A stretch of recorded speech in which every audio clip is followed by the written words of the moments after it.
ರಾಮ ರಾಮ ರಾಮ ರಾಮ ರಾಮ ಎನ್ನಿರು.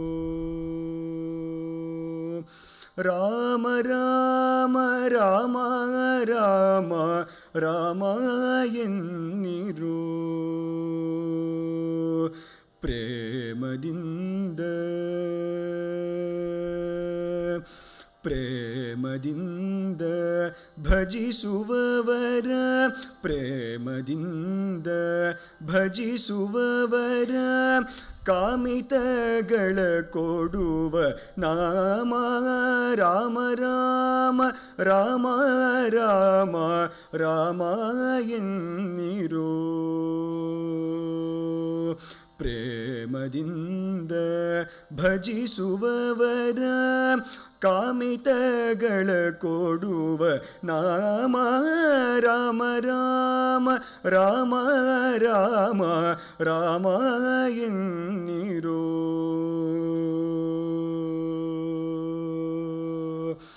ಓ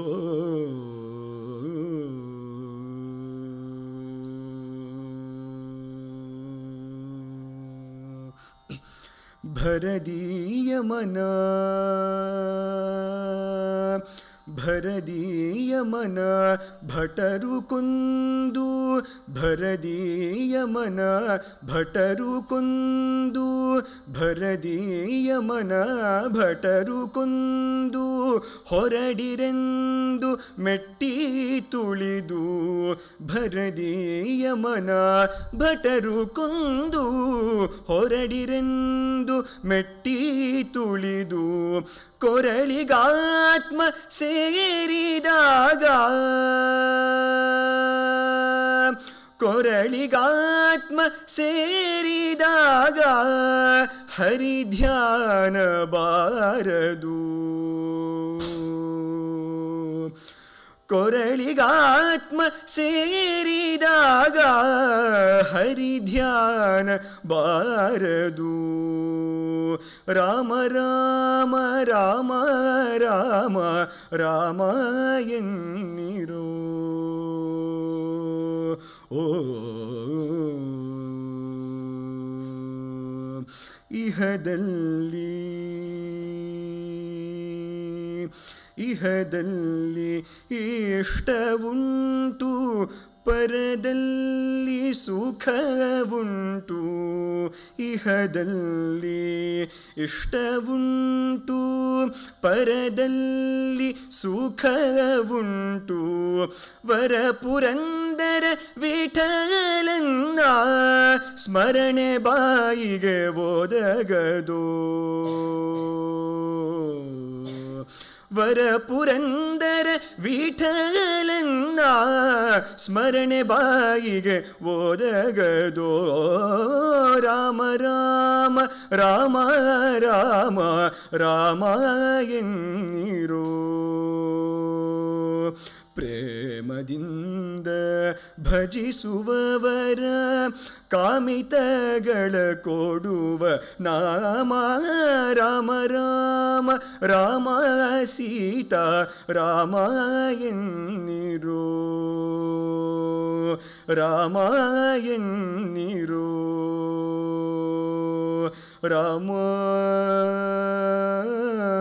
ಎನ್ನಿರು. ಓ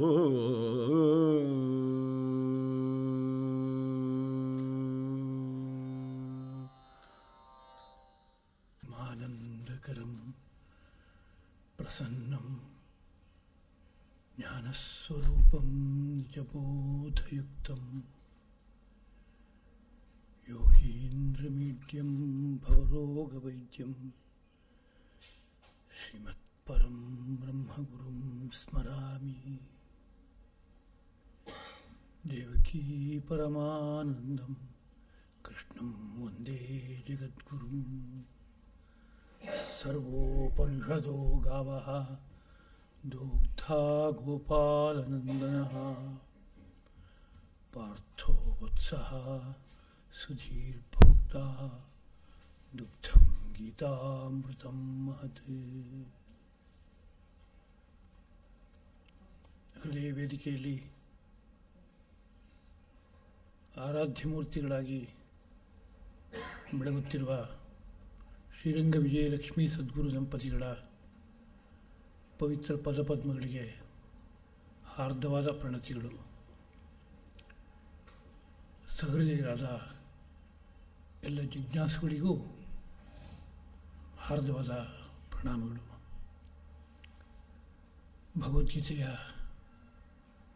ಪ್ರವಚನ ಮಾಲಿಕೆಯ 31ನೆಯ ಕುಸುಮವನ್ನು ಧರ್ಮಪ್ರಭು ಶ್ರೀಕೃಷ್ಣನ ಪದಕಮಲಗಳಲ್ಲಿ ಅರ್ಪಿಸುವುದಕ್ಕೆ ಉದ್ಯುಕ್ತನಾಗಿದ್ದೇನೆ. ಒಂದು ಪ್ರಶ್ನೆ, ಅದಕ್ಕೆ ಸಂಕ್ಷಿಪ್ತವಾಗಿ ಉತ್ತರವನ್ನು ಕೊಡ್ತಾ ಇದೆ. ನ ಬುದ್ಧಿಭೇದಂ ಜನಯೇತ್ ಅಜ್ಞಾನಾಂ ಕರ್ಮಸಂಗೀನಾಂ ಅಂತ ಹೇಳಿದಾಗ,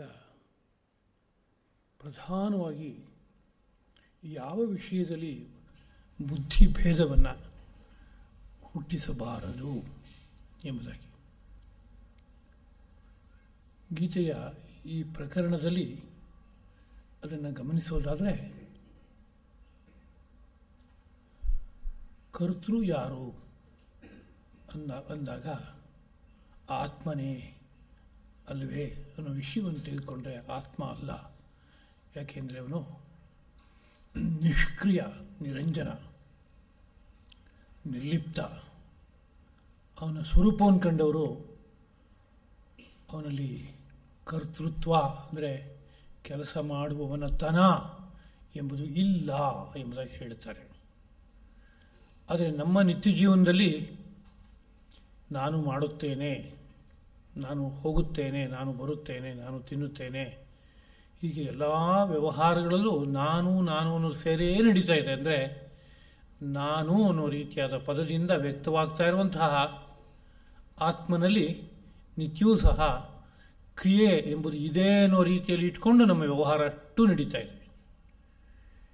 ಇದು ಒಂದು ಭ್ರಮೆಯಿಂದ ಹುಟ್ಟಿರುವಂತಹ ಒಂದು ಭಾವ. ಅಹಂಕಾರ ವಿಮೂಢಾತ್ಮ ಅನ್ನೋ ಪದದಿಂದ ಅದನ್ನ ಹೇಳಿದರು.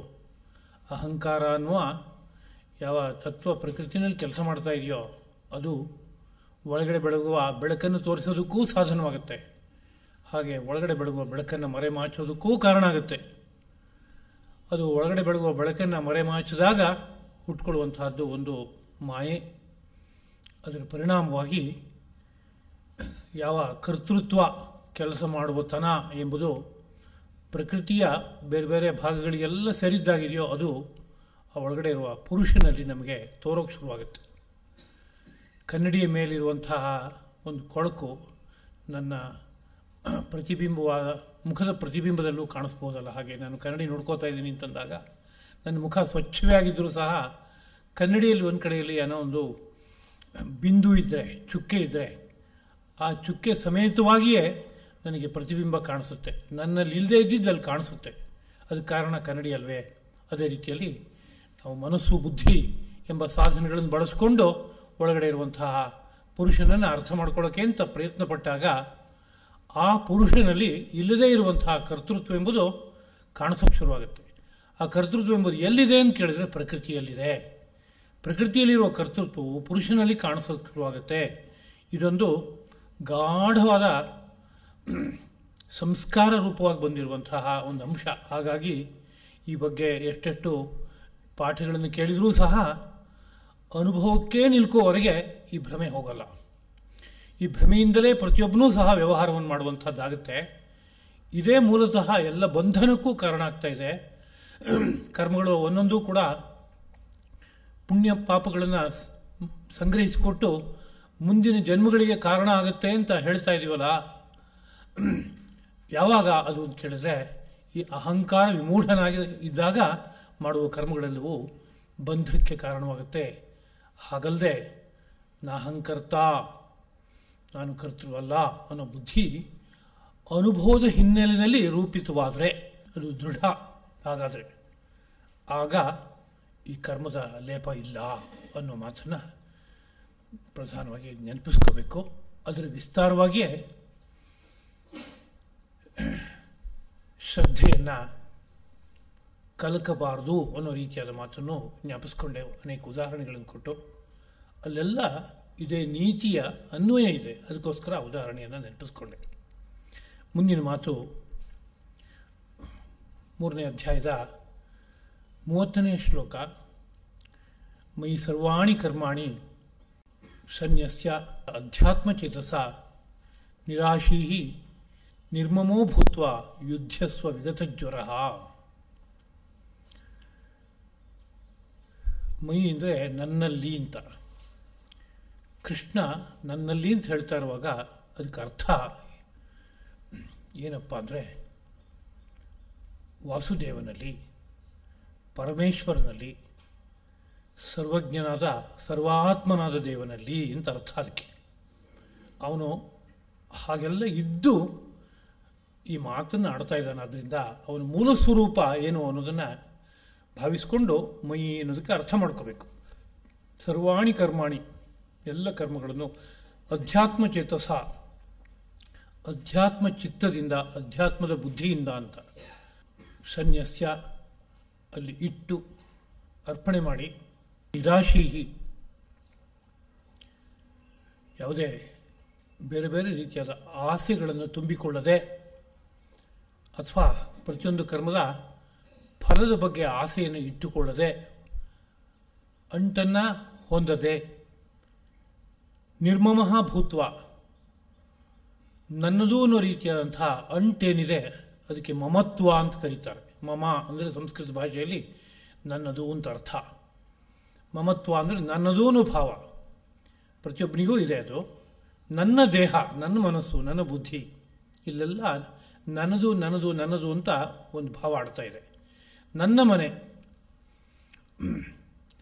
ನನ್ನ ಊರು, ನನ್ನ ದೇಶ, ನನ್ನವರು, ನನ್ನ ಸಂಪತ್ತು, ಹೀಗೆ ನೋಡಿದಾಗ ಎಲ್ಲ ವ್ಯವಹಾರಗಳಲ್ಲಿ ಒಂದು ನನ್ನದು ನನ್ನದು ನನ್ನದು ಒಂದು ಸೇರ್ಕೊಂಡ್ಬಿಟ್ಟಿದೆ.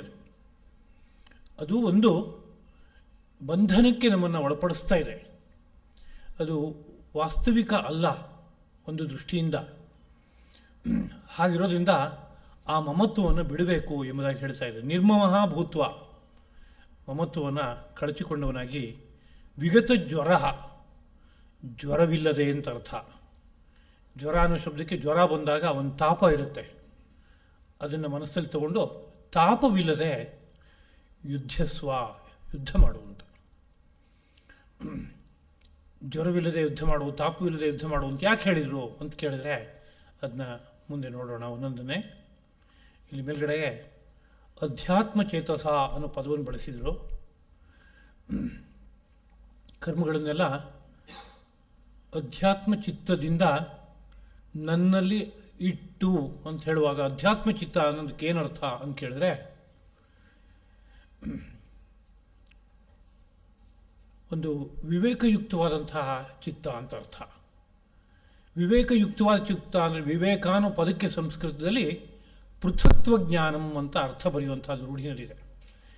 ಅಂದರೆ ಎರಡು ಭಿನ್ನ ಭಿನ್ನವಾದ ವಸ್ತುಗಳಿದ್ದಾಗ ಅದನ್ನು ಅದು ಅಂತ ಅಂದ್ಕೊಳ್ಳುವಂಥದ್ದೇನಿದೆಯೋ ಇದು ವಿವೇಕ ಎಂಬುದಾಗಿ ಕರೆಯಲ್ಪಡುತ್ತೆ.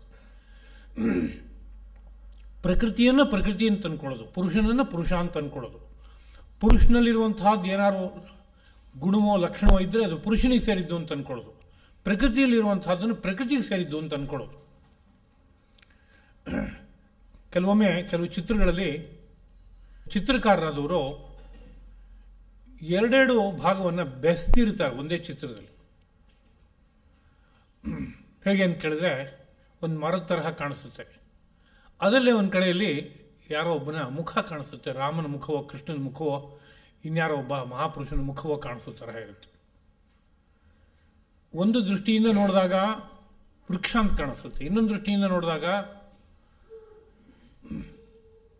ಒಂದು ಮುಖ ಅಂತ ತೋರುತ್ತೆ. ಹೀಗೆ ಎರಡು ಒಂದರಲ್ಲೇ ಬೆಸೆದು ಇದೆ ಅಂತಂದಾಗ ಎರಡನ್ನೂ ಪೃಥಕ್ ಪೃಥಕ್ಕಾಗಿ ನೋಡಿದ್ರೆ ಅದಕ್ಕೆ ವಿವೇಕ ಅಂತ ಕರಿಬೋದು. ಒಂದರಲ್ಲಿ ಒಂದು ಬೆಸೆಯುವಂತೆ ಮಾಡ್ಕೊಂಡು ನೋಡಿದ್ರೆ, ಅಂದರೆ ಮುಖ ಅಂತ ಅನಿಸುತ್ತಪ್ಪ, ಅದು ಮುಖವೋ ಅಥವಾ ಜೊತೆಗೆ ಯಾವುದೋ 2-3 ಕೊಂಬೆಗಳು ಹೀಗೊಂದು ಬಾಗಿರೋದು ಹಾಗೊಂದು ಬಾಗಿರೋದು ಅಂತ ಅನ್ನಿಸ್ತಾ ಇದೆ ಅಂತ ಅವನಿಗೆ ಒಂದು ರೀತಿಯಲ್ಲಿ ಸಂಕರ ಆಗ್ತಾ ಇದೆ ತಿಳುವಳಿಕೆಯಲ್ಲಿ. ಅದು ಇದು ಸೇರ್ಕೋತಾ ಇದೆ ಅನ್ನೋ ಸನ್ನಿವೇಶ ಇದ್ದರೆ ವಿವೇಕ ಜ್ಞಾನ ಇಲ್ಲ ಅಂತ ಹೇಳ್ಬೋದು. ಹಾಗೆ ಇಲ್ಲಿ ಅಧ್ಯಾತ್ಮ ಚೇತಸ ಅಂತಂದರೆ ಆತ್ಮನನ್ನು ಗುರುತಿಸುವ ಚಿತ್ತದಿಂದ ಆತ್ಮನನ್ನು ಅಧಿಕರಿಸಿ ಒಂದು ಅಧ್ಯಯನವನ್ನು ಮಾಡಿ ಅದೇನೋ ಅನ್ನೋ ಬಗ್ಗೆ ಅರ್ಥ ಮಾಡಿಕೊಂಡು ಆತ್ಮ ಅನ್ನೋದೊಂದು ಬೇರೆ, ಅದು ಬೆಳಕು, ಪ್ರಕೃತಿ ಅನ್ನೋದೊಂದು ಬೇರೆ, ಅದು ತ್ರಿಗುಣಾತ್ಮಕವಾದದ್ದು. ಹೀಗೆ ಎರಡನ್ನೂ ಪೃಥಕ್ಕಾಗಿ ಎರಡನ್ನೂ ಕೂಡ ಗುರುತಿಸಿ ಅಂತ ಅರ್ಥ. ಅದಕ್ಕೆ ಆ ಗುರುತಿಸಿದ ನಂತರದಲ್ಲಿ ಈ ಕರ್ಮಗಳನ್ನೆಲ್ಲವನ್ನು ಭಗವಂತನಲ್ಲಿ ಇಟ್ಟು ಅಂತಂದರೆ ಏನು ಅಂತ ಕೇಳಿದ್ರೆ, ಯಾವುದು ಶಾಸ್ತ್ರೀಯವಾಗಿ ಬಂದಿರುವಂಥ ಕರ್ಮಗಳಿದೆಯೋ ಆ ಎಲ್ಲ ಕರ್ಮಗಳು ಅದು ವ್ಯವಸ್ಥಿತವಾಗಿ ನಡೀತಾ ಹೋಗೋದಾದರೆ ಸರ್ವಂ ಕರ್ಮ ಅಖಿಲಂ ಪಾರ್ಥ ಜ್ಞಾನೇ ಪರಿಸಮಾಪ್ಯತೆ ಎಂಬ ಮಹಾಪ್ರಭುವಿನ ಮಾತಿನಂತೆ ಅದು ಜ್ಞಾನದಲ್ಲಿ ಹೋಗಿ ಲಯ ಆಗುತ್ತೆ. ಅದು ಕರ್ಮ ಅಂದರೆ ಆ ಕರ್ಮ ಮಾಡ್ತಾನೆ ಪ್ರಕೃತಿನ ಒಂದು ಧಾತು ಸಾಮ್ಯ ಹುಟ್ಟಿ ಆ ಧಾತು ಸಾಮ್ಯದ ಫಲವಾಗಿ ಭಗವಂತನ ದರ್ಶನ ಆಗುತ್ತೆ ಎಂಬುದಾಗಿ ತತ್ವಜ್ಞರು ಹೇಳ್ತಾರೆ. ಆ ಕರ್ಮ ಎಲ್ಲಿಗೆ ಹೋಯಿತು ಹಾಗಾದರೆ ಅಂತ ಕೇಳಿದ್ರೆ ಭಗವದ್ ದರ್ಶನದಲ್ಲಿ ಮುಕ್ತಾಯ ಆಯಿತು ಅಂತ ಅರ್ಥ. ಅದನ್ನೇ ಭಗವಂತನಲ್ಲಿ ಆ ಕರ್ಮ ಲಯ ಆಯಿತು ಅನ್ನೋ ರೀತಿಯಾದ ಭಾಷೆಯಲ್ಲಿ ಕರೀತಾರೆ. ಯಾವಾಗ ಅಂತ ಕೇಳಿದ್ರೆ ಕರ್ಮದ ಮರ್ಮ ಗೊತ್ತಿದ್ದು, ಅಥವಾ ಕ್ರಮಕ್ರಮವಾಗಿ ಆ ಕರ್ಮದ ಮರ್ಮವನ್ನು ಒಂದೊಂದನ್ನೇ ಅರ್ಥ ಮಾಡ್ಕೊಳ್ತಾ ಮೈಗೂಡಿಸ್ಕೊಳ್ತಾ ಮಹರ್ಷಿಗಳು ಹೇಳಿದ ಕ್ರಮದಲ್ಲಿ ಕರ್ಮವನ್ನು ನಿರ್ವಾಹ ಮಾಡ್ತಾ ಹೋಗೋದಾದರೆ ಆ ಕರ್ಮವು ಒಂದು ಧಾತು ಸಾಮ್ಯವನ್ನು ಕೊಡುತ್ತಂತೆ. ಅಂದರೆ ನಮ್ಮ ಮೈನಲ್ಲಿ ಯಾವ ಸಪ್ತಧಾತುಗಳು ರಸ, ರಕ್ತ, ಮಾಂಸ ಮೊದಲಾದವುಗಳು ಇವೆಯೋ ಅವುಗಳಲ್ಲಿ ವೈಷಮ್ಯ ಇದ್ದಾಗ ಒಳಗಡೆ ಬೆಳಗುವ ಬೆಳಕು ಮರೆಯಾಗತ್ತಂತೆ. ಅವುಗಳೊಂದು ಸಾಮ್ಯ ಅಂದರೆ ಅದು ಯಾವ್ಯಾವ ಪ್ರಮಾಣದಲ್ಲಿರಬೇಕು ಮತ್ತು ಹೇಗೆ ಒಂದ್ರ ಜೊತೆ ಒಂದು ಸಮರಸವಾಗಿ ಹೊಂದ್ಕೊಂಡಿರಬೇಕು ಹಾಗಿರೋದಾದರೆ ಅದಕ್ಕೆ ಧಾತು ಸಾಮ್ಯ ಅಂತ ಕರೀತಾರೆ. ಹಾಗೆ ಇನ್ನೊಂದು ಭಾಷೆ, ನಮ್ಮ ಮೈನಲ್ಲಿ ವಾತ, ಪಿತ್ತ, ಶ್ಲೇಷ್ಮ ಅಂತ 3 ದೋಷಗಳು ಇದೆ, 3 ಧಾತುಗಳಿವೆ. ಆ 3 ಧಾತು ಅಂತಲೂ ಕರೀತಾರೆ, ಅದು ಧಾರಣೆ ಮಾಡ್ತಾ ಇರೋದ್ರಿಂದ. ಅದನ್ನು ದೋಷ ಅಂತಲೂ ಕರೀತಾರೆ, ಅದು ಅನೇಕ ರೀತಿಯಾದ ರೋಗಗಳಿಗೆ ಕಾರಣ ಆಗ್ತಾ ಇರೋದ್ರಿಂದ. ಆ 3 ಧಾತುಗಳು ಒಂದನ್ನೊಂದು ಹೊಂದಿಕೊಂಡು ತನ್ನ ಪಾತ್ರವನ್ನು ನಿರ್ವಾಹ ಮಾಡುವಾಗ ಮಾತ್ರ ಅದು ಒಂದು ದೃಷ್ಟಿಯಿಂದ ಜಾಗರೂಕವಾಗಿ ತನ್ನ ಕಾರ್ಯ ಮಾಡುತ್ತೆ, ಅನಂತರದಲ್ಲಿ ಇನ್ನೊಂದಕ್ಕೆ ಅವಕಾಶ ಮಾಡಿಕೊಡುತ್ತೆ ಅನ್ನೋ ತರಹ ಒಂದು ಹೊಂದಾಣಿಕೆ ಇದ್ದರೆ ಇದನ್ನೇ ಶ್ರೀರಂಗ ಮಹಾಗುರುಗಳು ವಾತರಾಜ, ಪಿತ್ತರಾಜ ಮತ್ತು ಕಫರಾಜ ಇವರುಗಳ ಸಮರಸವಾದ ಜೀವನವೇ ಒಂದು ಉತ್ಕೃಷ್ಟವಾದ ಜೀವನ ಎಂಬುದಾಗಿ ಹೇಳಿರುವಂಥದ್ದುಂಟು. ಹಾಗೆ ಒಂದು ವಾತಪಿತ್ತ ಶ್ಲೇಷ್ಮಗಳು ಸಮರಸವಾಗಿ ಸೇರಿಕೊಂಡ್ರೆ ಅದಕ್ಕೆ ಧಾತು ಸಾಮ್ಯ ಎಂಬುದಾಗಿ ಕರೀತಾರೆ. ಹಾಗೆ ಸೇರಿಕೊಂಡಾಗ ಪರಿಣಾಮ ಏನಾಗುತ್ತಪ್ಪ ಅಂದರೆ ಒಳಗಡೆ ಇರೋ ಬೆಳಕು ಗೋಚರವಾಗುತ್ತೆ. ಹಾಗಾದಾಗ ಕರ್ಮ ಎಲ್ಲ ಅಲ್ಲಿ ಅರ್ಪಿತವಾಯಿತು ಅಂತ. ಹಾಗಾಗೋವರೆಗೆ ಅರ್ಪಿತವಾಗಲಿ ಕರ್ಮ ಅನ್ನೋ ಬುದ್ಧಿಯಿಂದ ನಾನು ಆಚರಣೆ ಮಾಡಬೇಕು. ಅದು ಅರ್ಪಿತವಾಗದೇ ಇರಬಹುದು ಈಗ, ಆದರೆ ಆ ಕಲೆಯನ್ನು ನಾನು ಕಲಿಬೇಕಲ್ಲ. ಚಿಕ್ಕ ಮಗು ನಡೆಯೋಕ್ಕೆ ಕಲಿಬೇಕಾದ್ರೆ ಇನ್ನು 2 ದಿವಸದಲ್ಲಿ ಕಲಿಯೋಕ್ಕಾಗಲ್ಲ. 2 ಹೆಜ್ಜೆ ಇಡುತ್ತೆ, ಮತ್ತೆ ಬೀಳುತ್ತೆ, ಮತ್ತೆ ಎದ್ದು ಕೂತ್ಕೊಳ್ಳೋಕೆ ಪ್ರಯತ್ನ ಪಡುತ್ತೆ, ಆಮೇಲೆ ಒಂದು ಕಾಲು ಇಡೋಕ್ಕೆ ಹೋಗುತ್ತೆ, ಆ ಕಾಲು ಇಟ್ಟಾಗ ಪುನಃ ಅಲ್ಲೇ ಕುಸ್ತು ಬೀಳೋ ಥರ ಮಾಡುತ್ತೆ. ಇಷ್ಟೆಲ್ಲ ಆಗ್ತಾ ಇದೆ ಅನ್ನೋ ಕಾರಣಕ್ಕೆ ನಡೆಯೋದೇ ಬೇಡ ಅಂತ ಕೈ ಬಿಟ್ಬಿಡೋಣ, ಅಥವಾ ನಡೆಯೋಕ್ಕೆ ಅಭ್ಯಾಸ ಮಾಡಬೇಕೋ? ನಡೆಯೋಕ್ಕೆ ಅಭ್ಯಾಸ ಮಾಡುತ್ತೆ ಮಗು. ನಾವು ಅದನ್ನ ನೋಡ್ತೀವಿ, ಅಭ್ಯಾಸ ಮಾಡೋದನ್ನ ಸಂತೋಷ ಪಡ್ತೀವಿ. ಹಾಗೇ ತಾನೇ ಕರ್ಮವು ಜ್ಞಾನದಲ್ಲಿ ಲಯ ಆಗಬೇಕು ಅಂತ ಹೇಳಿದ ಮಾತ್ರಕ್ಕೆ ನಮ್ಮ ಕರ್ಮ ಎಲ್ಲ ಜ್ಞಾನದಲ್ಲಿ ಲಯ ಆಗೋ ಥರ ಇಲ್ಲ. ಯಾಕಿಲ್ಲ ಅಂದರೆ ಕರ್ಮದ ಮರ್ಮ ಇಲ್ಲ, ಗೊತ್ತಿಲ್ಲ. ಎಷ್ಟೆಷ್ಟೋ ಪರಂಪರೆಯಲ್ಲಿ ಅಳಿಸಿ ಹೋಗಿದೆ, ಹೊರಕವಚ ಉಳಿದಿದೆ, ಮತ್ತು ಅದಕ್ಕೆ ಬೇಕಾದ ಶಿಸ್ತಿನ ಜೀವನ ಏನಿರಬೇಕೋ, ಪ್ರಕೃತಿಯನ್ನು ಹೇಗೆ ಹದನಾಗಿ ಇಟ್ಕೋಬೇಕೋ ಹಾಗೆ ಹದನಾಗಿ ಇಟ್ಕೊಂಡಿಲ್ಲ. ಎಲ್ಲ ಕಾರಣದಿಂದ ಅದು ಲಯವನ್ನು ಹೊಂದ್ತಾ ಇಲ್ಲ ಅಂತಿದ್ರೂ ಸಹ ನಮ್ಮ ಮನಸ್ಸಿನಿಂದ ಈ ಕರ್ಮವೆಲ್ಲವೂ ಭಗವಂತನಲ್ಲಿ ಅರ್ಪಿತವಾಗಲಿ ಅಂತ ಸಂಕಲ್ಪ ಮಾಡಿ ನಡೆಸೋದಾದರೆ ಕ್ರಮಕ್ರಮವಾಗಿ ಆ ಮನೋಭಾವವೇ ಈ ಕರ್ಮದ ಮರ್ಮವನ್ನು ಅರ್ಥ ಮಾಡಿಸ್ಕೋತಾ ಕರ್ಮವನ್ನು ವ್ಯವಸ್ಥಿತವಾಗಿ ನಡೆಯುವಂತೆ ಮಾಡಿಕೊಡುತ್ತೆ. ಅದಕ್ಕೆ 10 ವರ್ಷ ಹಿಡೀಲಿ, 20 ವರ್ಷ ಹಿಡೀಲಿ, 4 ಜನ್ಮ ಹಿಡೀಲಿ, ಇದು ಕ್ರಮ.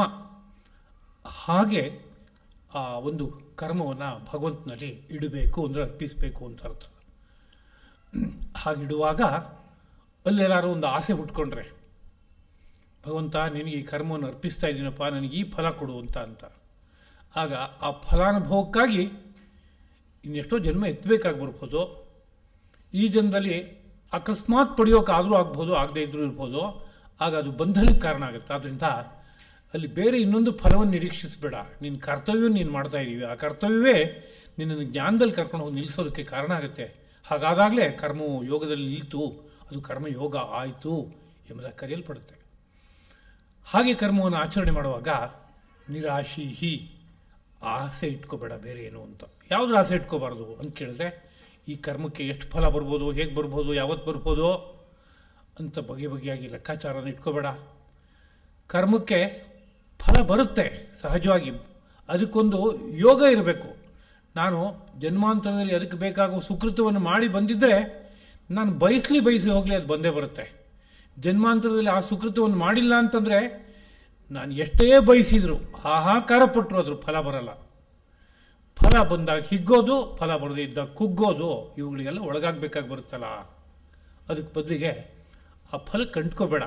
ಬಂದರೆ ಸಂತೋಷವಾಗಿ ಅನುಭವಿಸು, ಬರದೇ ಹೋದರೆ ಖಿನ್ನನಾಗಬೇಡ, ದುಃಖ ಪಡಬೇಡ.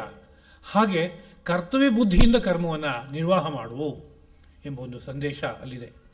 ನಿರ್ಮಮೋ ಭೂತ್ವ, ಜೊತೆಗೆ ಅಹಂಕಾರ ಅಂತನ್ನೋದು ಒಂದು ವಿಕೃತ ಭಾವವಾದರೆ ಜೀವಿಗಳಿಗೆ, ಇನ್ನೊಂದು ಅದರ ಮರಿ, ಅದರ ಬೆಳವಣಿಗೆಯಾಗಿ ಬರುವಂಥ ಇನ್ನೊಂದು ವಿಕೃತ ಭಾವ ಅಂದರೆ ಅನುಕೂಲಕರವಲ್ಲದ ಭಾವ ಯಾವುದಪ್ಪ ಅದು ಅಂತ ಕೇಳಿದರೆ ಮಮಕಾರ ಎಂಬುದಾಗಿ. ಎಲ್ಲವನ್ನೂ ನಂದು ನಂದು ನಂದು ಅಂತ ಒಂದು ರೀತಿಯಲ್ಲಿ ಅಂಟ್ಕೊಳ್ಳುವಂಥ ಒಂದು ನಡೆ. ಹಾಗಾದ್ರೆ ನಂದಲ್ವೇ ಅದು ಅಂತ ಕೇಳಿದ್ರೆ, ನಾನು ಅನ್ನೋ ಪದವನ್ನು ಪರಮಾತ್ಮ ಅಥವಾ ಆತ್ಮ ಅಂತ ಇಟ್ಕೊಂಡು ಚಿಂತನೆ ಮಾಡೋದಾದರೆ ಆತ್ಮನಿಗೆ ಸೇರದೇ ಇದ್ದಿದ್ದೇ ಇಲ್ಲ, ಎಲ್ಲವೂ ಅದಕ್ಕೆ ಸೇರಿದ್ದು ಅಂತ ಇಟ್ಕೋಬೇಕಾಗಿತ್ತು. ಆಗ ನಂದು ಅವ್ರದ್ದು ಅನ್ನೋ ವಿಭಾಗಕ್ಕೆ ಅವಕಾಶ ಇಲ್ಲ. ಇನ್ನೊಂದು, ಅದು ಎಲ್ಲಿಗೂ ಅಂಟ್ಕೊಳ್ಳದೇ ಇರುವಂಥ ಒಂದು ಬೆಳಕಿನ ರೂಪವಾದದ್ದು. ಹಾಗಿರುವಾಗ ಅದರ ದೃಷ್ಟಿಯಿಂದ ಆಲೋಚನೆ ಮಾಡೋ. ಆಗ ನಂದು ಅಂತ ಕರೆಯೋದಕ್ಕೆ ಏನು ವಿಷಯ ಇದೆ? ಏನೂ ಇಲ್ಲ. ಹಾಗಿರುವಾಗ ಒಂದು ಭ್ರಮೆಗೊಳಗಾಗಿ ನಂದು ನಂದು ನಂದು ಅಂತ ಅನ್ಕೋತಾ ಹೋಗ್ತೀಯಲ್ಲ, ಇದು ಬಂಧನಕ್ಕೆ ಕಾರಣ ಆಗುತ್ತೆ. ಅದರಿಂದ ಆ ಮಮಕಾರವನ್ನು ಬಿಡು. ಇದ್ರ ಜೊತೆಗೆ ಇಷ್ಟೆಲ್ಲ ಮಾಡಿದ ಮೇಲೆ ವಿಗತ ಜ್ವರ, ಸ್ವಲ್ಪ ಜ್ವರ ಬಿಟ್ಟು ಜ್ವರ ಕಳ್ಕೊಂಡವನಾಗಿ ಯುದ್ಧಕ್ಕೆ ನಿಂತ್ಕೋ ಅಂತ. ಏನು ಅರ್ಜುನಿಗೆ ಜ್ವರ ಬಂದಿದೆಯಾ ಈಗ ಅಂತ ಕೇಳಿದ್ರೆ, ಜ್ವರ ಬಂದಾಗ ಹೇಗೆ ತಾಪ ಇರುತ್ತೋ ಆ ಥರದ್ದೊಂದು ತಾಪ ಇದೆ. ತುಂಬ ತಾಪ ಇದ್ದಾಗ ಜ್ವರನೂ ಬರುತ್ತೆ. ಅದರಿಂದ ಅವನಿಗೆ ಜ್ವರ ಇಲ್ಲವೇ ಇಲ್ಲ ಅಂತ ಹೇಳೋದಕ್ಕೆ ವಿಷಯ ಇಲ್ಲ. ಜ್ವರದ ಬಗ್ಗೆ ಹೇಳುವಾಗ ಮೃತ್ಯು ಸನ್ನಿಹಿತವಾಗಿದೆ ಅಂತಂದರೆ ಅಲ್ಲಿ ಜ್ವರ ಬರುತ್ತಂತೆ. ಜ್ವರ ಬಂದು ಆ ಸಮಯದಲ್ಲೇ ಜೀವ ದೇಹತ್ಯಾಗವನ್ನು ಮಾಡುತ್ತೆ ಅನ್ನೋ ರೀತಿಯಾದ ಮಾತನ್ನು ನಮ್ಮ ಶಾಸ್ತ್ರಜ್ಞರು ಸಾರ್ತಾರೆ. ಇವನಿಗೆ ಒಂದು ದೃಷ್ಟಿಯಿಂದ ಯಾವುದೋ ಒಂದು ಭಯ ಬಂದಿದೆ. ಆ ಭಯ ಒಂದು ನೇರದಲ್ಲಿ ಜ್ವರಕ್ಕೆ ಕಾರಣ ಆಗುತ್ತೆ. ತುಂಬ ಭಯ ಬಂದವನಿಗೆ ಕೈ ಕಾಲು ನಡುಗೋಕ್ಕೆ ಶುರುವಾಗುತ್ತೆ, ಮೈಯೆಲ್ಲ ಬೆವರೋಕ್ಕೆ ಶುರುವಾಗುತ್ತೆ, ಜ್ವರನೂ ಬರೋದುಂಟು. ಹಾಗೆ ಇವನಿಗೂ ಒಂದು ರೀತಿಯಲ್ಲಿ ಜ್ವರ ಬಂದಿದೆ. ಯಾತಕ್ಕೋಸ್ಕರ ಅಂತ ಕೇಳಿದರೆ, ಒಂದು, ನಾನೀಗ ಅವನ ಬಾಯಿನಲ್ಲಿ ಹೇಳ್ತಾ ಇರೋ ಭಾಷೆಯನ್ನು ಇಟ್ಕೊಂಡು ಚಿಂತನೆ ಮಾಡೋದಾದರೆ, ಎಷ್ಟು ಜನಗಳನ್ನು ಸಂಹಾರ ಮಾಡಬೇಕಾಗಿದೆಯಲ್ಲಪ್ಪ ಅಂತ ಅವನಿಗೊಂದು ಚಿಂತೆ ಬಂದಿದೆಯಲ್ಲ. ಈ ಚಿಂತೆ ಏನು? ಭೀಕರವಾದ ಚಿಂತೆ. ಅಯ್ಯೋ, ಎಂಥ ಹಿಂಸೆ ಕೆಲಸ ಮಾಡಬೇಕು, ಹಿಂಸೆ ಇಲ್ಲದ ಬದುಕು ಅತ್ಯಂತ ಶ್ರೇಷ್ಠವಾದದ್ದು ಅಂತ ಧರ್ಮ ಸಾರುತ್ತೆ. ಯಾವ ಜೀವಕೋಟಿಗಳಿಗೂ ಹಿಂಸೆ ಕೊಡಬೇಡ ಅಂತ ಧರ್ಮ ಸಾರ್ತಾ ಇರುವಾಗ, ನಾನು ಎಷ್ಟು ಲಕ್ಷೋಪಲಕ್ಷ ಜನಗಳನ್ನು ಇಲ್ಲಿ ಸಂಹಾರ ಮಾಡಬೇಕಾಗಿದೆ ಅಂತ ಒಂದು ಚಿಂತೆ ಬಂದಿದೆ ಅಂದರೆ, ಆ ಚಿಂತೆ ಅವನಿಗೆ ಒಂಥರ ತಲೆ ಬಿಸಿನುಂಟು ಮಾಡುತ್ತೆ, ಮೈಯಲ್ಲಿ ಬಿಸಿ ಮಾಡುತ್ತೆ. ಅದೊಂಥರ ಜ್ವರವೇ. ಅದೊಂದೇ ಅಲ್ಲ, ಅದು ಕೊಲ್ಲೋದು ಯಾರನ್ನ ಅಂತ ಅವನಿಗೆ ಇನ್ನೊಂದು ಚಿಂತೆ ಬಂದಿದೆ. ಏನಪ್ಪ ಅಂದರೆ, ನನ್ನ ಗುರು ಹಿರಿಯರು, ಬಂಧು ಬಾಂಧವರು, ಸ್ನೇಹಿತರು, ಆತ್ಮೀಯರು, ಇವ್ರನ್ನೆಲ್ಲ ಕೊಲ್ಲಬೇಕಾಗಿದೆ ಅಂತ ಅದೂ ಸಹ ಮನಸ್ಸಿನಲ್ಲಿ ಇನ್ನಷ್ಟು ವ್ಯಥೆಯನ್ನು ತಂದುಕೊಡೋದಕ್ಕೆ ಕಾರಣ ಆಗಿದೆ. ಆದ್ದರಿಂದ ಅದೂ ಜ್ವರವನ್ನು ತಂದುಕೊಡೋದಕ್ಕೆ ಕಾರಣ ಆಗಿದೆ. ಇನ್ನೂ ಒಂದು ಅಂಶ ಕಾಣಿಸುತ್ತೆ. ಏನಪ್ಪ ಅಂತ ಕೇಳಿದ್ರೆ, ಈ ಕೊಲ್ತಾ ಇರೋದೆಲ್ಲ ಯಾತಕ್ಕೆ ಅಂತ ಅವನೇ ವಿಶ್ಲೇಷಣೆ ಮಾಡಿ ಆಡಿದ ಮಾತನ್ನು ನಾವು ಮೊದಲನೇ ಅಧ್ಯಾಯದಲ್ಲಿ ಕೇಳಿದ್ದೇವೆ. ಏನಪ್ಪ ಅಂದರೆ, ಕೇವಲ ರಾಜ್ಯ ಸಂಪತ್ತಿಗಾಗಿ ಈ ಕೆಲಸ ಮಾಡಬೇಕೆ ಅಂತ ಅವನು ಬಾಧಿಸ್ತಾ ಇರೋದು. ಸಂಪತ್ತು ಇಲ್ಲದೆ ಹೋದ್ರೆ ಏನು ನಷ್ಟ? ಹಾಗೂ ಬದುಕೋಕೆ ಸಾಧ್ಯ ಇದೆಯಲ್ಲ. ಅರಣ್ಯಕ್ಕೆ ಹೋಗಿ ತಾಪಸನಂತೆ ಬದುಕಬಹುದಲ್ಲ, ಇಷ್ಟೆಲ್ಲ ಹಿಂಸೆ ಮಾಡಿ ಈ ಸಂಪತ್ತನ್ನು ಪಡೆಯೋಕ್ಕಿಂತ. ಅಂದರೆ ಸಂಪತ್ತಿಗಾಗಿ ಇಷ್ಟೆಲ್ಲ ಹಿಂಸೆ ಮಾಡೋದು ಅನ್ನೋದು ಅವನು ಒಳಗಡೆ ಬಾಧಿಸ್ತಾ ಇರುವಂಥ ಒಂದು ವಿಷಯ. ಅದು ಕೂಡ ಜ್ವರಕ್ಕೆ ಕಾರಣ ಆಗಿದೆ. ಅದರಿಂದ ಜ್ವರ ಬಿಟ್ಟು ಅಂದರೆ ಈ ಚಿಂತನೆ ಬಿಡು ಅಂತ ಅರ್ಥ. ಅದಕ್ಕೆ ಈ ಚಿಂತನೆ ಬಿಟ್ಟರೆ ಜ್ವರ ಹೊರಟೋಗುತ್ತೆ, ತಾಪ ಹೊರಟೋಗ್ಬಿಡುತ್ತೆ, ಮಾನಸಿಕ ತಾಪ. ಅದು ತಾಪತ್ರಯ ಅನ್ನುವಾಗ ಭೌತಿಕ, ದೈವಿಕ, ಆಧ್ಯಾತ್ಮಿಕ ಅಂತ 3 ವಿಭಾಗ ಮಾಡ್ತಾರೆ. ಯಾವುದೋ ಒಂದು ತಾಪ ಬಂದಾಗ ಇನ್ನೆರಡು ತಾಪ ಹುಟ್ಕೊಳ್ಳುತ್ತೆ. ಅದು ಒಂದು ಮಾನಸಿಕ ತಾಪ ಬಂತು ಅಂದರೆ ಅದು ದೈಹಿಕ ತಾಪಕ್ಕೂ ಕಾರಣ ಆಗುತ್ತೆ. ದೈಹಿಕ ತಾಪ ಬಂದರೆ ಅದು ಮಾನಸಿಕ ತಾಪಕ್ಕೂ ಕಾರಣ ಆಗುತ್ತೆ. ಹಾಗೆ ಅಧ್ಯಾತ್ಮ ತಾಪವೂ ಆಗುತ್ತೆ. ಅದು ಹೀಗಿರುವಾಗ ಇಂತಹ ತಾಪಕ್ಕೆ ತುತ್ತಾಗಿದೆಯಲ್ಲ ನೀನು, ಇಲ್ಲಿಂದ ಹೊರಗಡೆ ಬಾ ಮತ್ತು ಕರ್ತವ್ಯ ನಿರ್ವಾಹ ಮಾಡು. ನೀನು ಕ್ಷತ್ರಿಯನ ಕರ್ತವ್ಯವೇ ಧರ್ಮ ಸಂರಕ್ಷಣೆ. ಅಧರ್ಮ ಘಟಿಸ್ತಾ ಇದೆ. ಅದು ಎಲ್ಲಿ ಅಂತ ಕೇಳಿದ್ರೆ, ಯಾರೋ ಒಬ್ಬ ಪ್ರಜೆಗಳಲ್ಲ, ಯಾರೋ ಧರ್ಮವನ್ನು ಕಾಪಾಡಬೇಕೋ ಅಂತಹ ಕ್ಷತ್ರಿಯರೇ ದುರ್ಯೋಧನಾದಿಗಳು ಧರ್ಮಕ್ಕೆ ವ್ಯತಿರಿಕ್ತವಾದ ಹೆಜ್ಜೆಯನ್ನು ಇಡ್ತಾ ಇದ್ದಾರೆ. ಹೀಗಿರುವಾಗ ಮುಂದೂ ಸಹ ಅವರ ರಾಜ್ಯ ಬೆಳೆದ್ರೆ ಅಧರ್ಮದ ರಾಜ್ಯವೇ ಬೆಳೆಯೋದು. ಅಲ್ಲಿ ಒಂದು ಅಧರ್ಮ ಅಲ್ಲ, ಆಸ್ತಿಯನ್ನು ಇನ್ನೊಬ್ಬಂದೋ ಅಥವಾ ಪಾಲು ಕೊಡಬೇಕಾಗಿರೋ ಆಸ್ತಿಯನ್ನು ಯಾರಿಗೆ ಕೊಡಬೇಕೋ ಕೊಡದೆ ಕಿತ್ಕೊಳ್ಳೋದು ಮಾತ್ರ ಅಲ್ಲ, ಅದರ ಮುಂದಿನ ಹೆಜ್ಜೆಗಳು ಇನ್ನೂ ನಾನಾ ರೂಪದಲ್ಲಿ ಬೆಳಿಬೋದು. ಆಗ ಇಡೀ ರಾಷ್ಟ್ರದಲ್ಲಿ ನೆಮ್ಮದಿ ಹೊರಟೋಗ್ಬಿಡುತ್ತೆ. ಯಾರೂ ನೆಮ್ಮದಿ ಇಲ್ಲದೆ ಇರುವಂಥ ಒಂದು ಸ್ಥಿತಿಯನ್ನು ಅನುಭವಿಸಬೇಕಾಗತ್ತೆ. ಹಾಗಿರೋದ್ರಿಂದ ಧರ್ಮ ರಕ್ಷಣೆ ಮಾಡಬೇಕಾದ್ದು ಕರ್ತವ್ಯ. ಏಕೆಂದರೆ ಅವನಿಗೆ ಭುಜಬಲ ಇರುತ್ತೆ, ಶೌರ್ಯ ಇರುತ್ತೆ, ಪ್ರತಾಪ ಇರುತ್ತೆ, ವಿದ್ಯಾಬಲ ಇರುತ್ತೆ. ಹಾಗಿದ್ದೋಂತಾನೇ ಧರ್ಮ ರಕ್ಷಣೆ ಮಾಡಬೇಕಾದದ್ದು. ಆದ್ದರಿಂದ ನೀನು ಯುದ್ಧಕ್ಕೆ ಸಿದ್ಧನಾಗು ಎಂಬುದಾಗಿ ಶ್ರೀಕೃಷ್ಣ ಪ್ರಭು ಅರ್ಜುನನಿಗೆ ಕರ್ತವ್ಯವನ್ನು ಜ್ಞಾಪಿಸ್ತಾ ಇದ್ದಾನೆ. ಏಮೇ ಮತಮಿತಂ ನಿತ್ಯಂ ಅನುತಿಷ್ಠಂತಿ ಮಾನವಾಹ ಶ್ರದ್ಧಾವಂತೋನುಸೂಯಂತಹ ಮುಚ್ಯಂತೆ ತೇಪಿ ಕರ್ಮಭಿ. ಒಂದು ಸಮಾರೋಪದ ರೂಪವಾದಂಥ ಮಾತು. ಯಾವುದಾದ್ರು ಒಂದು ವಿಷಯವನ್ನು ವಿಸ್ತಾರವಾಗಿ ವರ್ಣಿಸಿದಾಗ ಕೊನೆಯಲ್ಲಿ ಒಂದು ಇದುವರೆಗೆ ಹೇಳಿದ ಮಾತಿನ ಸಾರಿಷ್ಠವಾದ ಅಂಶ ಯಾವುದು ಅಂತ ನೆನಪಿಸುವಂಥದ್ದುಂಟು. ಒಂದು ಮಾತಿನಲ್ಲಿ ಮಾತನಾಡೋರ ವಾಗ್ಮಿಗಳ ಒಂದು ವೈಶಿಷ್ಟ್ಯ ಅಂತೆ. ಯಾವುದಾದ್ರು ಒಂದು ವಿಷಯವನ್ನು ಹೇಳಬೇಕು ಅಂತ ಹೊರಟ್ರೆ ವಿಸ್ತಾರವಾಗಿ ಹೇಳ್ಬೋದಂತೆ. ಆ ವಿಸ್ತಾರವಾಗಿ ಹೇಳಿದಾಗ ಅದು ಎಲ್ಲಿ ಶುರು ಮಾಡಿದ್ರೋ, ಎಲ್ಲಿ ಹೋದ್ರೋ, ಕೊನೆಯಲ್ಲಿ ನಿಲ್ಲಿಸಿದ್ರೋ ನಮಗೊಂದು ಗೊತ್ತಾಗಲ್ವಲ್ಲಪ್ಪ, ಅಷ್ಟು ವಿಸ್ತಾರವಾಗಿ ಮಾತಾಡ್ಬಿಟ್ರಲ್ಲ ಅಂತ ಅಂದ್ಕೊಳ್ಳೋ ಪರಿಸ್ಥಿತಿ ಇದ್ದರೆ ಒಟ್ಟು ಸಾರಭೂತವಾದ ವಿಷಯ ಇಷ್ಟೇಪ್ಪ ಇದ್ರೊಳಗೆ ಹೇಳಿದ್ದು ಅಂತ ಹೇಳಿದರೆ, ಆ ಸಾರನ ಮನಸ್ಸಿಗೆ ತೊಗೊಂಡು ಆ ಸಾರ ಮಾತಿನ ಹಿಂಗಡೆಯಲ್ಲಿ ಎಲ್ಲೆಲ್ಲಿ ಹೇಗೆ ಸರಿದೆ ಅಂತ ಅದನ್ನೂ ಭಾವಿಸ್ತಾ ಹೋದರೆ ಎಲ್ಲ ಮಾತುಗಳು ಅರ್ಥ ಆಗಿಬಿಡುತ್ತೆ. ಹಾಗಿರೋದ್ರಿಂದ ಸಾರ್ವತ್ತಾದ ಒಂದು ಮಾತನ್ನು ಹೇಳುವಂಥದ್ದು ಒಂದು ಮಾತಿನ ವೈಖರಿ. ಅದು ಆ ನೆಲದಲ್ಲಿ ಯಾವ ಜನರು ಮೇ ನನ್ನ ಇದಂ ಮತಂ ಈ ಮತವನ್ನು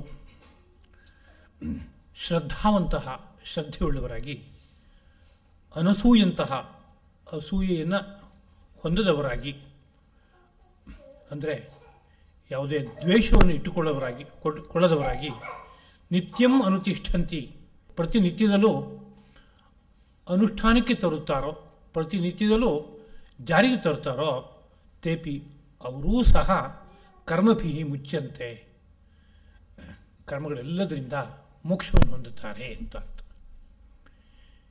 ಇದುವರೆಗೆ ಅರ್ಜುನನಿಗೆ ಉಪದೇಶ ಮಾಡಿದ್ದು.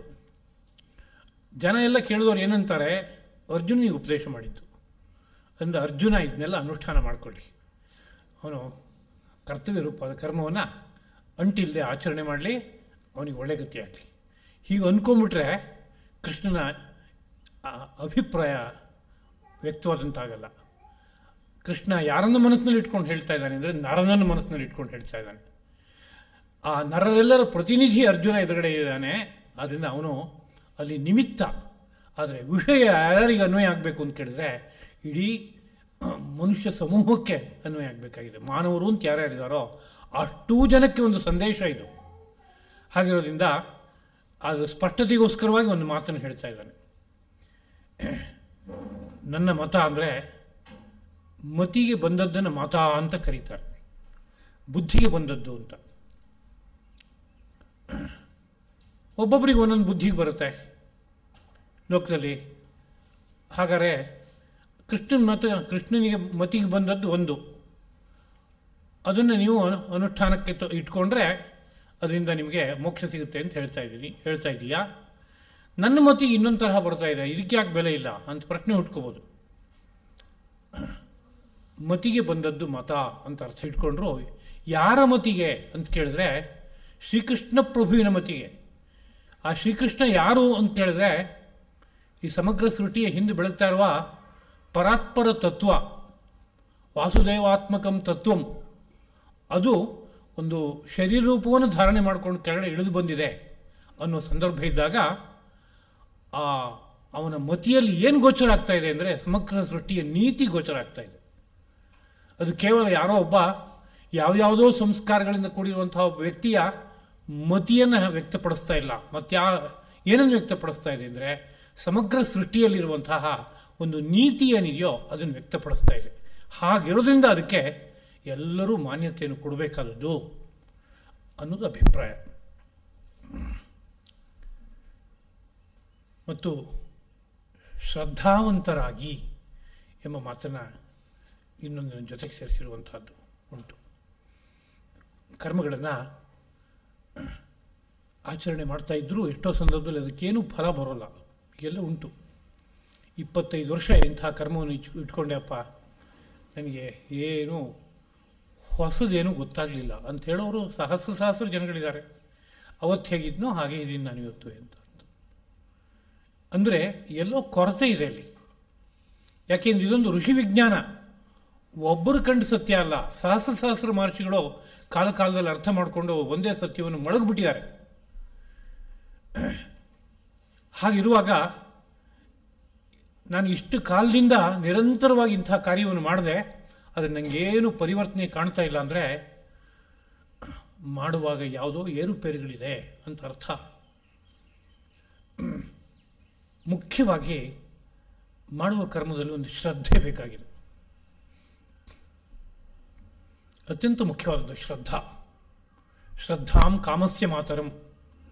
ಶ್ರುತಿ ಮಾತೆ ಹೇಳುವಂಥ ಮಾತು.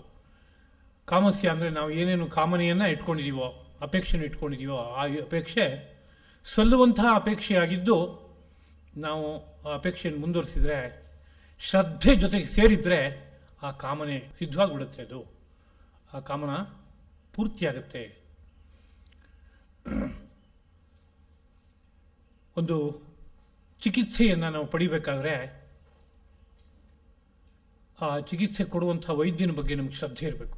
ಇವನು ತುಂಬ ತಿಳುವಳಿಕೆ ಇಟ್ಕೊಂಡವನಪ್ಪ, ಅವನ ಕೈಗುಣ ತುಂಬ ಚೆನ್ನಾಗಿದೆ, ಅವನೇನೋ ಒಂದು ಔಷಧ ಕೊಟ್ಟರೆ ಸಾಕು, ಒಂದು ಮಾತಾಡಿದ್ರೆ ಸಾಕು ನಮ್ಗೆ ಆರೋಗ್ಯ ಸುಧಾರಿಸ್ಬಿಡುತ್ತೆ ಅನ್ನುವಷ್ಟು ಮಟ್ಟಿಗೆ ಅವನಲ್ಲಿ ಶ್ರದ್ಧೆ ಇರಬೇಕು. ಅದೊಂದೇ ಅಲ್ಲ, ಅವನು ಕೊಟ್ಟ ಔಷಧದ ಬಗ್ಗೆನೂ ಶ್ರದ್ಧೆ ಇರಬೇಕು. ಅವನು ಏನು ಬೇಕಾದ್ರೂ ಕೊಡಲಿ, ಅಲ್ಲೇ ಹಿತ್ಲಿ ಗಿಡದಲ್ಲಿ ಯಾವುದೋ ಒಂದಷ್ಟು ಎಲೆ ಕಿತ್ಕೊಂಬಂದು ಇದನ್ನ ಅರೆದು ಕುಡಿ ಅಂತ ಕೊಡ್ತಾನೆ. ಏನಿದ್ರೆ ಇದು, ಅಯ್ಯೋ ನಮ್ಮನೆ ಬಾಗಿಲಲ್ಲೂ ಬೇಕಾದಷ್ಟು ಇತ್ತು, ಏನೋ ಹಿಮಾಲಯದಿಂದ ತಂದೊಂದು ಅದ್ಭುತವಾದ ವನಸ್ಪತಿಯನ್ನು ಅರ್ಧರ್ದು ನಂಗೆ ಕೊಡ್ತಾರೆ ಅಂತ ನಾನು ಅಂದ್ಕೊಂಡಿದ್ದೆ, ಇಷ್ಟೇನಾ ಪಿಸ್ಸೆ ಅಂತ ಅಂದ್ಕೊಂಡ್ರೆ ಆಗ ಆ ಔಷಧ ಕೆಲಸ ಮಾಡೋದೇ ಇಲ್ಲ. ಅದೇ ನಮ್ಮ ವೈದ್ಯರು, ಅವರು ಅದ್ಭುತವಾದ ತಿಳುವಳಿಕೆ ಇದ್ದವರು, ಅವ್ರು ಹೇಳಿದ್ದಪ್ಪ ಅಂತ ಅದ್ರ ಬಗ್ಗೆ ಒಂದು ಶ್ರದ್ಧೆ ಉಟ್ಕೊಂಡ್ರೆ ಆಗೇನಾಗುತ್ತೆ, ಆಗ ಅದ್ರ ಫಲ ಪೂರ್ತಿ ಬರುತ್ತೆ. ಒಂದು ವೇಗವರ್ಧಕ ಇದ್ದ ಹಾಗೆ ಅದು ಶ್ರದ್ಧೆ ಅನ್ನೋದು. ಆ ದಿಕ್ಕಲ್ಲಿ ಕರ್ಕೊಂಡು ಹೋಗುತ್ತೆ, ಸಂಪೂರ್ಣವಾಗಿ ಬೇಗ ಕರ್ಕೊಂಡು ಹೋಗುತ್ತೆ, ತುದಿ ಮುಟ್ಟಿಸ್ಬಿಡುತ್ತೆ ಅದು. ಅದರಿಂದ ಶ್ರದ್ಧಾವಂತರಾಗಿರಬೇಕು ಅಂತ. ಶ್ರದ್ಧೆ ಒಂದು ಇಲ್ಲ ಅಂತಂದರೆ, ಅಶ್ರದ್ಧೆಯೋ ತಿರಸ್ಕಾರವೋ ಯಾವುದೋ ಒಂದು ಇದೆ ಅಂತಾದರೆ ಅದು ಎಂಥ ಉತ್ತಮವಾದಂಥ ಔಷಧವಾದರೂ ಫಲ ಕೊಡಲ್ಲ, ಎಂಥ ಉತ್ತಮವಾದ ಸಾಧನವಾದರೂ ಫಲ ಕೊಡಲ್ಲ ಅದು. ಯಾಕೆಂದರೆ ಅವನ ಮನಸ್ಸೇ ಅವನು ಮಾಡೋ ಕ್ರಿಯೆಗೆ ವಿರೋಧವನ್ನು ಹಾಕ್ತಾ ಇರುತ್ತೆ, ಅವನ ಕಾಲೇ ಅವನಿಗೆ ತೊಡರ್ತಾ ಇರುತ್ತೆ. ಹಾಗಾಗಿ ಅವನು ಬಿದ್ದು ಹೋಗುವಂಥ ಪರಿಸ್ಥಿತಿ ಒಂದು ಸಣ್ಣ ಪ್ರಕರಣವನ್ನು ನೆನಪಿಸ್ಕೋಬಹುದು. ಶ್ರೀರಾಮಚಂದ್ರ ರಾವಣನನ್ನು ಸಂಹಾರ ಮಾಡಿದ ಮೇಲೆ ವಿಭೀಷಣನಿಗೆ ಪಟ್ಟಾಭಿಷೇಕ ಮಾಡಿ ಹಿಂದಿರುಗಿ ಬಂದು ಅಯೋಧ್ಯೆಯಲ್ಲಿ ಪಟ್ಟಾಭಿಷಿಕ್ತನಾಗಿ ಮುಂದೆ ರಾಜ್ಯಭಾರವನ್ನು ಶುರು ಮಾಡ್ತಾನೆ. ಆ ವಿಭೀಷಣ ಧರ್ಮಾತ್ಮ, ವಿಭೀಷಣಸ್ತು ಧರ್ಮಾತ್ಮ ನತು ರಾಕ್ಷಸ ಚೇಷ್ಟಿತ, ಅವನೊಬ್ಬ ಧರ್ಮಾತ್ಮ ಆಗಿದ್ದವನಾದ್ದರಿಂದ ಅವನ ರಾಜ್ಯದಲ್ಲಿ ರಾಮಭಕ್ತರು ಬೇಕಾದಷ್ಟು ಜನ ಆಗಿಬಿಡ್ತಾರೆ. ಯಾರೋ ಒಬ್ಬ ರಾಕ್ಷಸ ಹುಟ್ಟಿನಿಂದ, ಆದರೆ ರಾಮನನ್ನೊಮ್ಮೆ ನೋಡಬೇಕು ಹೋಗಿ ಕಣ್ಣಾರೆ ಅಂತ ಅನ್ನಿಸ್ಬಿಡ್ತವನಿಗೆ. ಅದಕ್ಕೋಸ್ಕರ ಹೋಗಬೇಕು ಅಂತ ಆಲೋಚನೆ ಮಾಡಿದ್ನಂತ. ಆದರೆ ಹೋಗೋದು ಹೇಗೆ? ಮಧ್ಯದಲ್ಲಿ ಒಂದು ದೊಡ್ಡ ಸಮುದ್ರ ಅಡ್ಡವಾಗಿದೆ, ಹೇಗೆ ದಾಟೋದು ಅಂತ ಗೊತ್ತಾಗಲಿಲ್ಲ. ಹಾಗೆ ಹೋಗಿ ವಿಭೀಷಣ ಹತ್ರ ಕೇಳ್ಕೊಂಡಂತೆ ರಾಜ ಅವನು, ಆ ಪ್ರಭುಗಳೇ, ನನಗೆ ರಾಮನನ್ನು ನೋಡಬೇಕು ಅಂತ ಆಸೆ ಇದೆ, ಅದರ ಸಮುದ್ರವನ್ನು ನಾನು ದಾಟಲಾರೆ ಅಂತ. ಅದಕ್ಕೆ ವಿಭೀಷಣ ಹೇಳಿದಂತೆ, ಯೋಚನೆ ಮಾಡಬೇಡ, ನಾನೊಂದು ಉಪಾಯ ಕೊಡ್ತೀನಿ ನಿನಗೆ, ಇದನ್ನು ಬಳಸ್ಕೊ, ನೀನು ಹೋಗಿ ಬರ್ಬೋದು ಅಂತ. ಏನಪ್ಪ ಮಾಡ್ದ ಅಂತ ಕೇಳಿದ್ರೆ, ಏನನ್ನೋ ಬರೆದ್ಬಿಟ್ಟು ಒಂದು ಎಲೆನ ದುಂಡಿಗೆ ಸುರುಳಿ ಸುತ್ತಿ ಕೈಗೆ ಭದ್ರವಾಗಿ ಹಿಡ್ಕೋ, ಇದನ್ನು ತೆಗೆದು ನೋಡೋಕ್ಕೆ ಹೋಗಬೇಡ, ನೀನು ಹೊರಡು ಹೆಜ್ಜೆ ಹಾಕು, ನೀನು ಸಮುದ್ರವನ್ನು ದಾಟ್ಕೊಂಡು ಹೋಗ್ತೀಯಾ ಅಂತ ಹೇಳ್ತಾನೆ. ತುಂಬ ಸಂತೋಷ ಆಗಿಬಿಡುತ್ತೆ. ಇಷ್ಟು ಸರಳವಾದ ಒಂದು ಉಪಾಯ ನಮ್ಮ ಪ್ರಭು ಕೊಟ್ಟನಲ್ಲ ವಿಭೀಷಣ ಅಂತ. ಕೈನಲ್ಲಿ ಅದನ್ನ ಸುತ್ತಿ ಹಿಡ್ಕೊಂಡಿದ್ದನ್ನು ಹಾಗೆ ಇಟ್ಕೊಂಡು ಸೀದಾ ಸಮುದ್ರಕ್ಕೆ ಹೋಗಿ ಹೆಜ್ಜೆ ಹಾಕ್ತಾನೆ. ಸಮುದ್ರದ ಮೇಲ್ಗಡೆ ಕಾಲು ನಿಲ್ತಾ ಇದೆ, ಹಾಗೇನೆ ಕೆಳಗಡೆ ಕುಸ್ತು ಹೋಗ್ತಾ ಇಲ್ಲ. ಆಶ್ಚರ್ಯ ಅಂತ ಅನ್ಸೈತಿ, ಎಂಥ ಅದ್ಭುತಪ್ಪ ನಮ್ಮ ಪ್ರಭುಗಳ ಸಾಮರ್ಥ್ಯ, ಏನು ಅದ್ಭುತವಾದಂಥ ಒಂದು ಉಪಾಯವನ್ನು ನನಗೆ ಕೊಟ್ಟರು ಅಂತ ತುಂಬ ಆಶ್ಚರ್ಯ ಆಯ್ತು. ಸ್ವಲ್ಪ ದೂರದವರೆಗೆ ಹೋದ, ಪ್ರತಿ ಹೆಜ್ಜೆ ರೋಮಾಂಚ ಆಗ್ತಾ ಇತ್ತು, ಎಂಥ ಅದ್ಭುತ ಅಂತ. ಆಮೇಲೆ ಇದ್ದಕ್ಕಿದ್ದ ಹಾಗೆ ಒಂದು ಕುತೂಹಲ ಹುಟ್ಕೊಂಡ್ಬಿಡ್ತು. ಏನು ಕುತೂಹಲಪ್ಪ ಅಂದರೆ, ಏನಿರ್ಬೋದು ಇದರಲ್ಲಿ ಇಷ್ಟು ಸಣ್ಣ ಎಲೆ ಒಳಗಡೆಗೆ ಹೀಗೆಲ್ಲ ಆಗೋದಕ್ಕೆ ಕಾರಣ ಅಂತ ಕುತೂಹಲ ಹುಟ್ಕೊಂಡು ನಿಧಾನಕ್ಕೆ ಬಿಚ್ಚಿ ನೋಡ್ತಾನೆ. ಅಲ್ಲಿ ಶ್ರೀರಾಮ ಅಂತ ಬರೆದಿತ್ತು ಅಷ್ಟೇ. ಅದು ನೋಡಿದ ಕೂಡಲೇ ಅಯ್ಯೋ ಇಷ್ಟೇನಾ ಅಂತ ಅನ್ನಿಸ್ತಂತೆ. ಇಷ್ಟೇನಾ ಅಂತ ಅನಿಸಿದ ಕೂಡಲೇ ಸಮುದ್ರದಲ್ಲಿ ಕುಸ್ತು ಬಿದ್ದೋದಂತವನು ಅಂತ ಜ್ಞಾನಿಗಳು ಹೇಳುವಂಥ ಒಂದು ಕಥೆ. ಅಂದರೆ ಅಲ್ಲಿವರೆಗೆ ಒಂದು ಶ್ರದ್ಧೆ ಇತ್ತು. ಆ ಶ್ರದ್ಧೆ ಇದ್ದಾಗ ಆ ರಾಮಾನೋ ರೀತಿಯಾದಂಥ ಮಂತ್ರ ಅವನನ್ನು ತಾರಣ ಮಾಡಿಸ್ತಾ ಇತ್ತು, ದಾಟಿಸ್ತಾ ಇತ್ತು.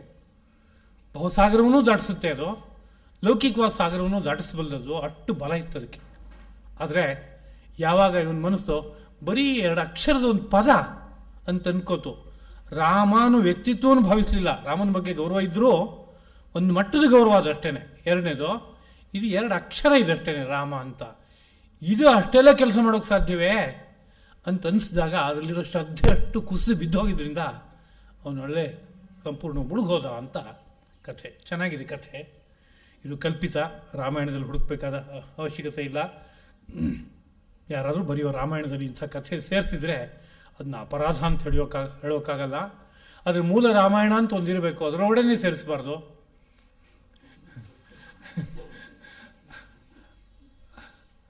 ನಂದು ಅಷ್ಟಿರಲಿ ಅಂತ ಅಲ್ಲಿ ಸೇರಿಸಿದ್ರೆ ಆಗ ಅದು ಕಲಸು ಮೇಲೋಗ್ರ ಅಂತ ಹೇಳ್ತಾರಲ್ಲ, ಹಾಗಾಗ್ಬಿಡುತ್ತೆ. ಅದು ಹಾಗಾಗಬಾರ್ದು, ಅದ್ರ ಪಾಡಿಗೆ ಅದಿರಬೇಕು. ನಂಗೊಂದು ತೋರುತ್ತೆ ಅಂತ ಹೇಳಿದರೆ ಅದನ್ನು ಒಂದು ರೀತಿಯಲ್ಲಿ ಹೇಳಿದರೆ ಅದರಲ್ಲಿ ನಿಜವಾಗ್ಲೂ ಸಾರ ಇರೋದಾದರೆ ಲೋಕಕ್ಕೆ ಉಪಕಾರ ಆಗುತ್ತೆ. ಹಾಗೆ ಇನ್ನೊಂದು ವಿಶೇಷಣ ಇಲ್ಲಿ, ಅನಸೂಯಂತಹ ಅಂತ, ಅಸೂಯೆ ಪಡದೆ ನನ್ನ ಮತವನ್ನು ಸ್ವೀಕರಿಸಿದರೆ ಅವರು ಕೂಡ ಕರ್ಮದಿಂದ ಮುಕ್ತರಾಗ್ತಾರೆ ಅಂತ. ಅಸೂಯೆ ಪಡದೆ ಅಂದ್ರೆ ಅರ್ಥ ದ್ವೇಷಿಸದೆ ಅಂತ ಅರ್ಥ. ಅದಕ್ಕೆ ಅಸೂಯೆ ಅನ್ನೋದಕ್ಕೆ ಕನ್ನಡದಲ್ಲಿ ಹೊಟ್ಟೆ ಕಿಚ್ಚು ಅಂತ ಹೇಳ್ತೀವಿ. ಹೊಟ್ಟೆ ಕಿಚ್ಚು ಅನ್ನೋದು ಏನದು? ಯಾರೋ ಒಬ್ಬ ಬೆಳೀತಾ ಇದ್ದಾನೆ ಅಂದರೆ ಅವನು ಕಂಡ್ರೆ ನಂಗೆ ಆಗಲ್ಲ ಅಂದರೆ ಅದು ದ್ವೇಷವೇ, ಅದು ಬೇರೆ ಇನ್ನೊಂದಲ್ಲ ಅದು. ಅದರಿಂದ ಅಸೂಯ ಅನ್ನೋ ಶಬ್ದಕ್ಕಿಲ್ಲಿ ಇನ್ನೊಬ್ಬರನ್ನ ಕಂಡ್ರೆ, ಇನ್ನೊಬ್ಬರ ಬೆಳವಣಿಗೆ ಕಂಡ್ರೆ ಮನಸ್ಸಿಗೆ ಇಷ್ಟ ಆಗದೆ ಇರೋದು.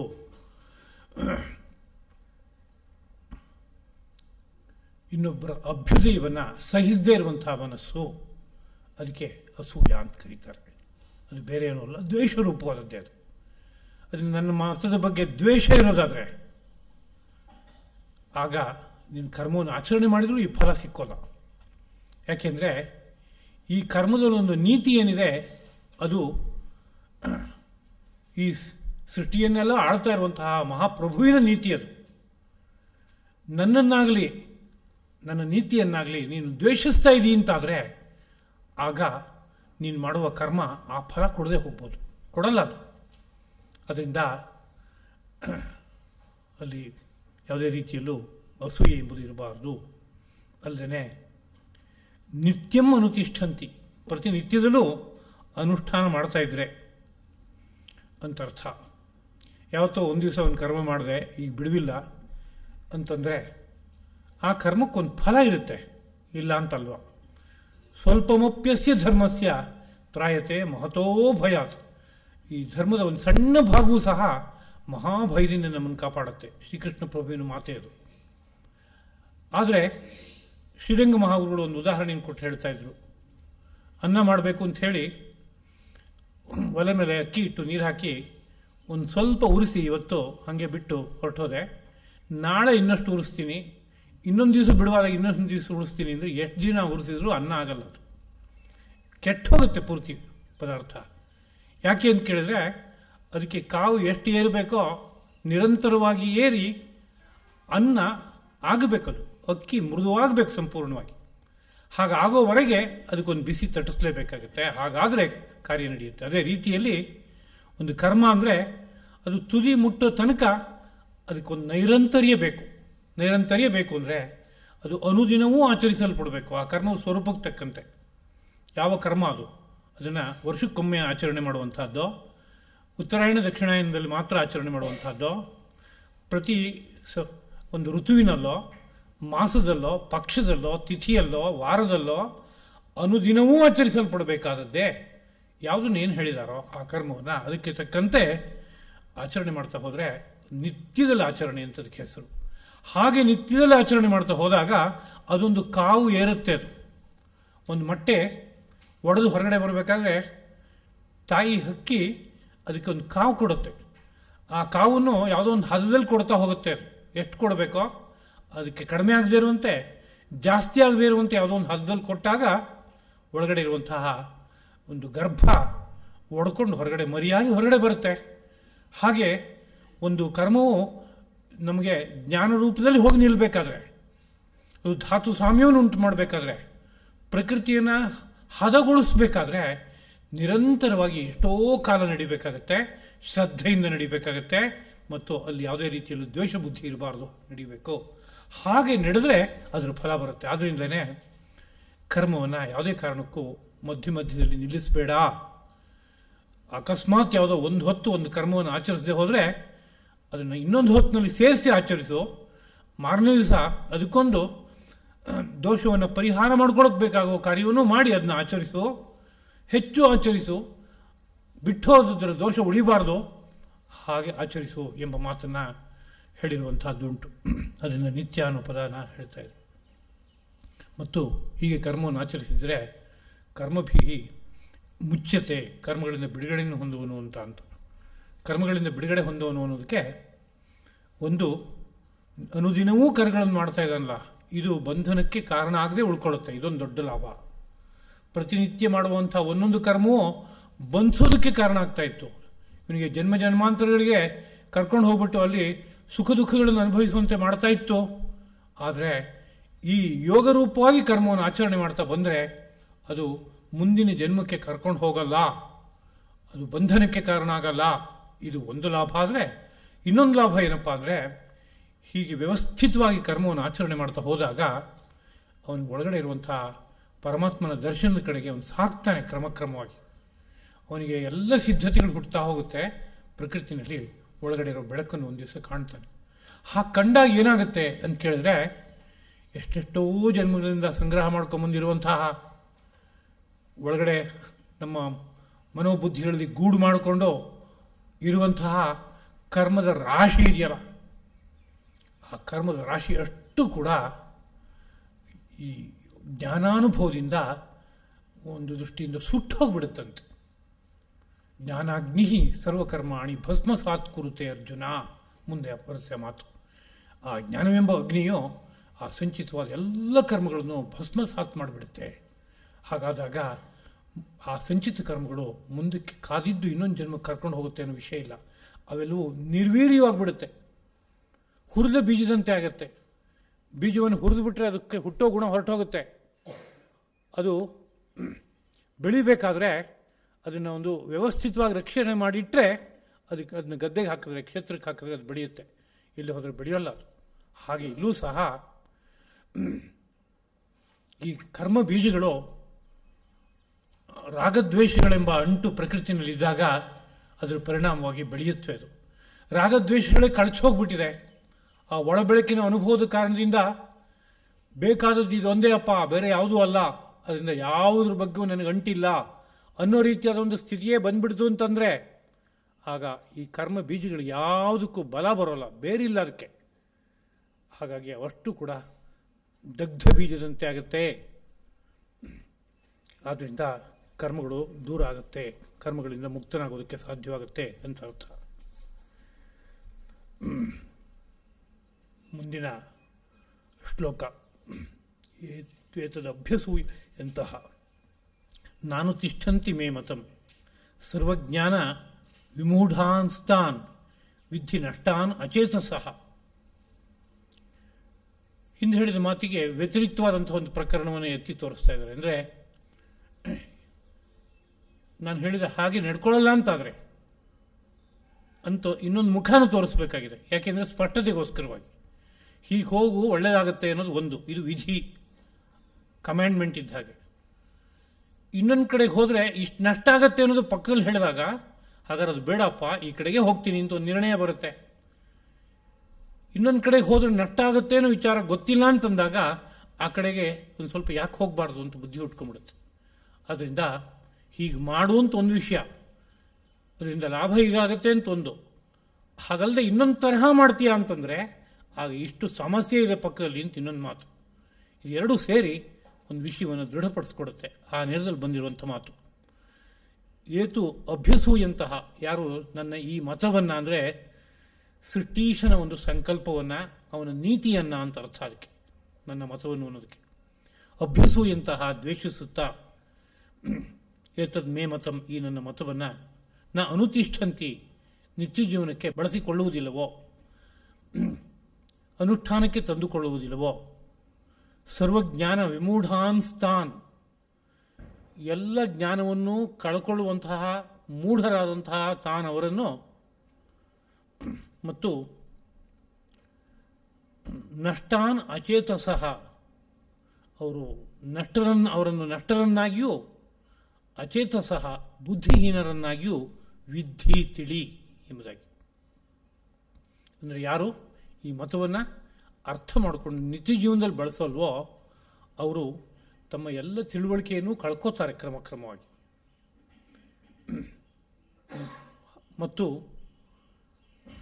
ಚಿತ್ತ ಹಾಳಾಗೋಗುತ್ತೆ, ಅವರು ನಷ್ಟರಾದರು ಅಂತ ಅರ್ಥ. ಅವರು ಒಂದು ದೃಷ್ಟಿಯಿಂದ ಮಾನವ ಜನ್ಮವನ್ನು ಸಾರ್ಥಕವಾಗಿ ಮಾಡ್ಕೊಂಡಂತೆ ಆಗಲ್ಲ. ಹಾಗಾದಾಗ ಏನು ನಷ್ಟ ಆಗುತ್ತೆ ಅಂತ ಕೇಳಿದ್ರೆ, ಇನ್ನೆಷ್ಟೋ ಜನ್ಮ ಎತ್ತಿ ಬರಬೇಕಾಗುತ್ತೆ. ಕ್ರಿಮಿಕೀಟಗಳ ಜನ್ಮವೋ, ಪಶು ಪಕ್ಷಿಗಳ ಜನ್ಮವೋ ಎತ್ಕೋತಾ ಪುನಃ ಮಾನವ ಜನ್ಮ ಪಡಿಬೇಕಾದ್ರೆ ಇನ್ನೆಷ್ಟು ಕಾಲ ಬೇಕೋ ಗೊತ್ತಿಲ್ಲ. ಆ ದೃಷ್ಟಿಯಿಂದ ನಷ್ಟರಾಗಿಬಿಡ್ತಾರೆ ಅವರು ಅಂತ. ಅದರಿಂದ ನನ್ನ ಮತ ಅನ್ನೋದಕ್ಕೆ ಸೃಷ್ಟಿಲಿರುವ ಸತ್ಯ ಅಂತ. ಆ ಸತ್ಯವನ್ನು ಯಾರೋ ನಿತ್ಯದಲ್ಲಿ ಅನುಷ್ಠಾನಕ್ಕೆ ಇಟ್ಕೊಳ್ಳೋಲ್ವೋ, ಬಳಕೆ ಮಾಡ್ಕೊಳ್ಳಲ್ವೋ, ಅವರು ಸರ್ವಜ್ಞಾನ ವಿಮೂಢರಾಗ್ತಾರೆ. ಅಂದರೆ ಹೇಗಾಗ್ತಾರೆ ಅಂತ ಒಂದು ಪ್ರಶ್ನೆ ಹುಟ್ಕೊಡುತ್ತೆ. ಈ ಮತದಲ್ಲಿ ಶ್ರೀಕೃಷ್ಣನ ಒಂದು ಆದರ್ಶವಾದ ನೀತಿಯಲ್ಲಿ ಏನಿದೆ ಅಂದರೆ, ಅಹಂಕಾರ ಮಮಕಾರಗಳಿಗೆ ಎಡೆ ಇಲ್ಲ. ಅಹಂಕಾರ ಮಮಕಾರಗಳಿಗೆ ಎಡೆ ಇಲ್ಲದೆ ಇರೋದ್ರಿಂದ ಈ ಕರ್ಮಗಳನ್ನು ಆಚರಿಸಿದರೂ ಸಹ ಬಂಧನಕ್ಕೊಳಗಾಗದೆ ಮೋಕ್ಷವನ್ನು ಹೊಂದೋದಕ್ಕೆ ಅವಕಾಶ ಆಗುತ್ತೆ. ಈ ಮತವನ್ನು ಅನುಷ್ಠಾನ ಮಾಡದೆ ಹೋದರೆ ಏನಾಗುತ್ತೆ ಅಂತ ಕೇಳಿದ್ರೆ, ಅಹಂಕಾರ ಮಮಕಾರಗಳು ಹುಟ್ಕೊಡುತ್ತೆ.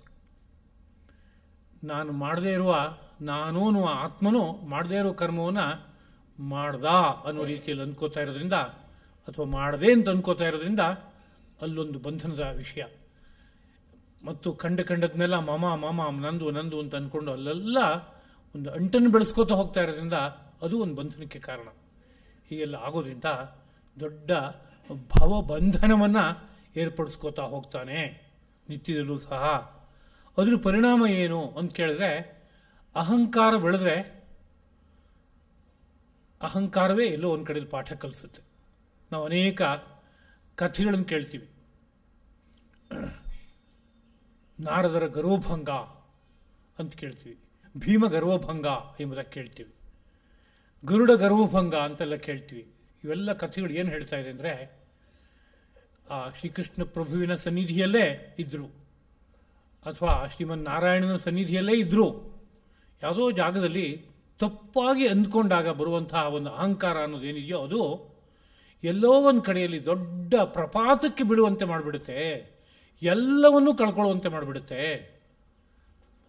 ಹಾಗಿರೋದ್ರಿಂದ ನಾನು ಹೇಳಿದ ಈ ಮತವನ್ನು ಅರ್ಥ ಮಾಡ್ಕೊಂಡು ನಿತ್ಯ ಜೀವನದಲ್ಲಿ ಬಳಸೋಲ್ಲ ಅಂತಾದರೆ ಏನಾಗುತ್ತೆ ಅಂದರೆ, ಅಹಂಕಾರ ಮಮಕಾರಗಳೆಂಬ ಮೊಸಳೆಗಳಿಗೆ ಸಿಕ್ತೀಯ ನೀನು, ಅದು ಎಳ್ಕೊಂಡು ತೊಗೊಂಡು ಹೊರಟೋಗುತ್ತೆ. ಆಗ ಏನಾಗುತ್ತೆ ಹೇಳಿ, ನೀನು ವಿಮೂಢಾತ್ಮನಾಗ್ತೀಯಾ, ಬುದ್ಧಿಗೆ ಸತ್ಯಾರ್ಥ ಯಾವತ್ತೂ ಗೊತ್ತಾಗಲ್ಲ, ಅಂಥ ಸ್ಥಿತಿ ಆಗ್ತಾ ಹೋಗುತ್ತೆ. ದಿನೇ ದಿನೇ ದಿನೇ ದಿನೇ ರಾಗದ್ವೇಷಗಳು ವೃದ್ಧಿ ಆಗ್ತಾ ಹೋಗುತ್ತೆ. ಆ ರಾಗದ್ವೇಷಗಳು ಎಲ್ಲಿವರೆಗೆ ಇರುತ್ತೋ ಅಲ್ಲಿವರೆಗೆ ನೀನು ಯಾರು ಅನ್ನೋದ್ರ ಬಗ್ಗೆ ನಿನಗೆ ಗೊತ್ತಾಗಲ್ಲ, ನಿನಗೆ ಆತ್ಮದರ್ಶನ ಆಗೋಲ್ಲ. ಪರಿಣಾಮವಾಗಿ ಇನ್ನೆಷ್ಟೋ ಕೋಟಿ ಜನ್ಮ ಎತ್ತಬೇಕಾದ ಪರಿಸ್ಥಿತಿ ಉಂಟಾಗುತ್ತೆ. ಆ ಪ್ರತಿ ಹೆಜ್ಜೆಯಲ್ಲೂ ಏನಾಗುತ್ತೆ ಅಂದರೆ, ನಿನಗೆ ಮೌಢ್ಯ, ಬುದ್ಧಿಯಲ್ಲಿ ಒಂದು ಮಾಂದ್ಯ ಹುಟ್ಟುತ್ತೆ, ನಷ್ಟವಾದ ಚಿತ್ತವುಳ್ಳವನ್ನಾಗಿ ನೀನು ಆಗ್ತೀಯಾ. ಇದು ಲೋಕದಲ್ಲಿ ನಮಗೆ ಅನೇಕ ಸಂದರ್ಭಗಳಲ್ಲಿ ಕಂಡುಬರುತ್ತೆ, ನಿತ್ಯ ಜೀವನದಲ್ಲೇ ನಾವು ನೋಡ್ತೀವಿ. ಇವತ್ತಿನ ಶಾಲಾ ಕಾಲೇಜುಗಳಿಗೆ ಹೋಗೋ ಮಕ್ಕಳನ್ನು ತಂದೆ ತಾಯಿಗಳು ಯಾವುದೋ ಕಾರಣಕ್ಕಾಗಿ ಪ್ರಚೋದನೆ ಮಾಡೋದುಂಟು. ತುಂಬ ನೀನು ಕ್ಲಾಸಿಗೆ ಫಸ್ಟ್ ಬರಬೇಕು, ಸ್ಕೂಲಿಗೆ ಫಸ್ಟ್ ಬರಬೇಕು, ಸ್ಟೇಟಿಗೆ ಫಸ್ಟ್ ಬರಬೇಕು, ಹೀಗೆಲ್ಲ ಎನ್ಕರೇಜ್ ಮಾಡ್ತಾ ಕರ್ಕೊಂಡು ಹೋಗ್ತಾರೆ. ಅವನಿಗೂ ಕೂಡ ನಾನು ಇಷ್ಟು ಬುದ್ಧಿವಂತ, ಇಷ್ಟು ಸಾಮರ್ಥ್ಯಶಾಲಿ ಅಂತ ಅನ್ನಿಸ್ತಾ ಹೋಗ್ತಾ ಇರುತ್ತೆ. ನಾನು ಅನ್ನೋದು ಆಡ್ತಾ ಇರುತ್ತೆ, ನಂದು ಅಂತಲೂ ಆಡ್ತಾ ಇರುತ್ತೆ. ಅವನು ಅದೇ ರೀತಿಯಲ್ಲಿ ತಂದೆ ತಾಯಿಗಳ ಅಪೇಕ್ಷೆಯಂತೆ ಉತ್ತಮ ಮಟ್ಟವನ್ನೇ ತಲುಪಿಬಿಟ್ರೆ ಸ್ವಭಾವತಃ ಒಂದು ಕೆಟ್ಟ ಅಹಂಕಾರಕ್ಕೊಳಗಾಗೋದಕ್ಕೆ ಬೇಕಾಗುವ ಅವಕಾಶಗಳು ತುಂಬ ಜಾಸ್ತಿ ಇರುತ್ತೆ. ಇಲ್ಲ ತಲುಪಲಿಲ್ಲ ಅಂತಿದ್ರೆ ಆಗ ದೊಡ್ಡ ನಿರಾಶೆಯ ಕಡಲಿನಲ್ಲಿ ಒದ್ದಾಡಬೇಕಾದ ಪರಿಸ್ಥಿತಿ ಉಂಟಾಗುತ್ತೆ. ಇದು ಎರಡೂ ಸಹ ಚಿತ್ತ ವಿಕಾರವೇ. ಇದು ಅಹಂಕಾರಕ್ಕೊಳಗಾದಾಗ ಅದರ ಪರಿಣಾಮವಾಗಿ ಎಲ್ಲ ನೆಮ್ಮದಿಯನ್ನು ಹಾಳು ಮಾಡ್ಕೋತಾನೆ, ನಿತ್ಯ ಜೀವನವನ್ನೇ ಅಸ್ತವ್ಯಸ್ತವಾಗಿ ಮಾಡ್ಕೋತಾನೆ. ಅಹಂಕಾರಿಗಳು ಅನೇಕ ತಪ್ಪು ಹೆಜ್ಜೆಗಳನ್ನು ಇಡ್ತಾರೆ, ಕಾರಣವಾಗಿ ಅನೇಕ ಕ್ಲೇಶಗಳನ್ನು ಅನುಭವಿಸುವಂತೆ ಆಗುತ್ತೆ. ದುರ್ಯೋಧನ ಉದಾಹರಣೆಯನ್ನು ನಾವು ನೋಡ್ಬೋದು. ದುರಹಂಕಾರ ಮೈನಲ್ಲಿ, ಅದರ ಪರಿಣಾಮವಾಗಿ ಬುದ್ಧಿಗೆ ಸತ್ಯ ಅರ್ಥ ಆಗಲಿಲ್ಲ, ಯಾರು ಎಷ್ಟು ಉಪದೇಶ ಮಾಡಿದ್ರು ಅವನ ತಲೆ ತೋಳಲಿಲ್ಲ ಅದನ್ನ. ಅದೇ ಸ್ಥಿತಿ ಸಾಮಾನ್ಯ ಜನಕ್ಕೂ ಆಗುತ್ತೆ. ಆದ್ದರಿಂದ ಹಾಗಾಗದೇ ಇರುವಂತೆ ಎಚ್ಚರಿಕೆ ವಹಿಸಬೇಕಾದಂಥ ಒಂದು ವಿಷಯ ಇದೆ ನಿತ್ಯ ಜೀವನದಲ್ಲಿ. ಆದರೆ ಈ ಬಗ್ಗೆ ಸಮಾಜಕ್ಕೆ ಇವತ್ತು ಪ್ರಜ್ಞೆ ಇಲ್ಲದೆ ಇರುವ ಕಾರಣದಿಂದ ಕೆಟ್ಟ ಸ್ಪರ್ಧೆಯ ಮನಸ್ಸನ್ನು ಬೆಳೆಸುವಂತಹ ಸ್ಥಿತಿ ಬಂದಿದೆ. ಕೆಟ್ಟ ಸ್ಪರ್ಧಾ ಅಂತ ಯಾಕೆ ಹೇಳ್ತಾ ಇದ್ದೀನಿ ಅಂತ ಕೇಳಿದ್ರೆ, ಸ್ಪರ್ಧೆ ಅನ್ನೋದು ತಪ್ಪಲ್ಲ. ನಾನು ತುಂಬ ಚೆನ್ನಾಗಿ ಬೆಳಿಬೇಕು ಅನ್ನೋ ಮನಃಪ್ರವೃತ್ತಿ ಇದ್ದರೆ ಉತ್ಸಾಹ, ಆ ಉತ್ಸಾಹ ಎಲ್ಲವನ್ನೂ ಮೀರಿ ನಿಲ್ತೀನಿ ಅನ್ನೋ ರೀತಿಯಲ್ಲಿ ಹೋಗೋದಾದರೆ ತಪ್ಪಲ್ಲ. ಆದರೆ ಅಲ್ಲಿ ಮಧ್ಯದಲ್ಲಿ ವಿಕಾರ ಹುಟ್ಟಿ ಅವನ ಮೇಲೆ ಹತ್ತದೇ ಇರುವಂತೆ ನೋಡ್ಕೋತೀನಿ ಅನ್ನೋ ಪ್ರವೃತ್ತಿಯೂ ಬರುತ್ತೆ. ಅವನಿಗೆ ಹದ ಹಾಕಬೇಕು ಅನ್ನೋ ರೀತಿಯಾದ ಬುದ್ಧಿ ಹುಟ್ಟುತ್ತೆ. ಹೀಗೆ ಅಡ್ಡಗಾಲ ಹಾಕುವಂಥ ಸನ್ನಿವೇಶ ಏನಿದೆ ಅದು ತಪ್ಪು. ಹಾಗಾಗದೆ ನಾನು ವಿಶೇಷವಾಗಿ ಪ್ರಯತ್ನ ಪಟ್ಟೆಪ್ಪ, ನನಗಿಂತ ನನ್ನ ಜೊತೆಗಾರ ಒಬ್ಬ 10 ಪಟ್ಟು ವಿಶೇಷವಾಗಿ ಸ್ಥಾನವನ್ನು ಗಳಿಸಿದ್ದಾನೆ ಅಂದರೆ ಭಲೆ ಅಂತ ಸಂತೋಷ ಪಡೋ ಥರ ಇದ್ದರೆ ಇಲ್ಲಿ ಆರೋಗ್ಯಕರವಾದ ಸ್ಪರ್ಧೆ ಇದೆ ಅಂತ ಅರ್ಥ. ಈ ಸ್ಪರ್ಧೆಯಲ್ಲಿ ದೋಷ ಇಲ್ಲ. ಇದರಲ್ಲಿ ಸ್ಪರ್ಧೆ ಅನ್ನೋದು ಬೇಕು. ಬೆಳವಣಿಗೆ ಆಗಬೇಕಾದ್ರೆ ಸ್ಪರ್ಧೆ ಇರಬೇಕು, ಉತ್ಸಾಹ ಇರಬೇಕು. ಇಲ್ಲೋ ಬೆಳವಣಿಗೆ ಎಲ್ಲಾಗುತ್ತೆ ಬೇಕು. ಆದರೆ ಆ ಸ್ಪರ್ಧೆ ಯಾವುದೋ ನೇರದಲ್ಲಿ ವಿಕೃತ ಸ್ವರೂಪವನ್ನು ತೊಗೊಂಡಿದೆ ಅಂತ ಆದರೆ ಅದು ಯಾವಾಗ ಬೇಕಾದ್ರೂ ತೊಗೋಬೋದು. ತೊಗೊಳ್ಳದೇ ಇರಬೇಕಾದ್ರೆ ಒಂದೋ ಪ್ರಕೃತಿಯಲ್ಲೇ ಅಂತಹ ಒಂದು ಶುದ್ಧವಾದಂತಹ ಸ್ವಭಾವ ಇರಬೇಕು, ಅಥವಾ ಆಗಾಗ ಗುರು ಹಿರಿಯರೋ ಇನ್ನೊಬ್ಬರ ಬೆಳವಣಿಗೆಯನ್ನು ಸಹಿಸ್ತಾ ಇದ್ದಾನೋ ಇಲ್ವೋ, ಕಷ್ಟಪಡ್ತಾ ಇದ್ದಾನೆ, ಅಸೂಯೆ ಪಡ್ತಾ ಇದ್ದಾನೆ ಅಂತ ಪರಿಶೀಲಿಸಿ ಅದನ್ನ ತಿದ್ದಬೇಕಾಗತ್ತೆ ಸಂಪೂರ್ಣವಾಗಿ. ಯಾರು ಎಷ್ಟೇ ಮೇಲಕ್ಕೆ ಹತ್ತಿದ್ರು ನೋಡಿ ಸಂತೋಷ ಪಡ್ತೀನಿ, ಭಲೆ ಅಂತ ಮೆಚ್ತೀನಿ ಅನ್ನೋ ರೀತಿಯಾದ ಪ್ರವೃತ್ತಿ ಬರಬೇಕು. ಹಾಗಾಗೋದಾದರೆ ಅಲ್ಲಿ ದೋಷವಾಗೋಲ್ಲ. ಆದರೆ ಇವತ್ತು ಈ ಬಗ್ಗೆ ಎಲ್ಲ ಸಮಾಜದಲ್ಲಿ ಸ್ಪಷ್ಟವಾದ ತಿಳುವಳಿಕೆ ಇಲ್ಲ.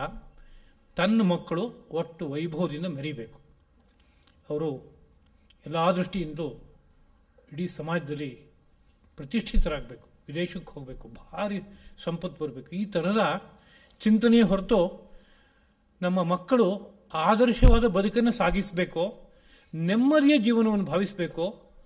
ಅವರು ಅಹಂಕಾರದಿಂದಲೋ ಇನ್ಯಾವುದೋ ರೀತಿಯಾದ ಕೆಟ್ಟ ಭಾವದಿಂದಲೋ ಕೂಡುವಂತೆ ಆಗಬಾರ್ದು. ಆ ಬಗ್ಗೆ ನಾವು ಎಚ್ಚರಿಕೆ ವಹಿಸಬೇಕು ಅನ್ನೋ ಬಗ್ಗೆ ಸಮಾಜದಲ್ಲಿ ತಿಳುವಳಿಕೆ ಕಡಿಮೆ ಆಗಿಬಿಟ್ಟಿದೆ. ಯಾಕೆ ಕಡಿಮೆ ಆಗಿದೆ ಅಂತ ಕೇಳಿದರೆ, ಆರ್ಷ ಚಿಂತನೆಗಳು ಸಮಾಜದಲ್ಲಿ ಇವತ್ತಿನ ಅಧ್ಯಯನ ಕ್ಷೇತ್ರದಲ್ಲಿ ಸಿಗ್ತಾ ಇಲ್ಲ, ಅದರಿಂದ ಕಡಿಮೆ ಆಗಿದೆ. ಇಂಥ ಜಾಗದಲ್ಲೆಲ್ಲ ಎಚ್ಚರಿಕೆ ವಹಿಸ್ಕೋಬೇಕು ಅಂತ ಅರ್ಥ. ಹೀಗೆ ಶ್ರೀಕೃಷ್ಣ ಪ್ರಭು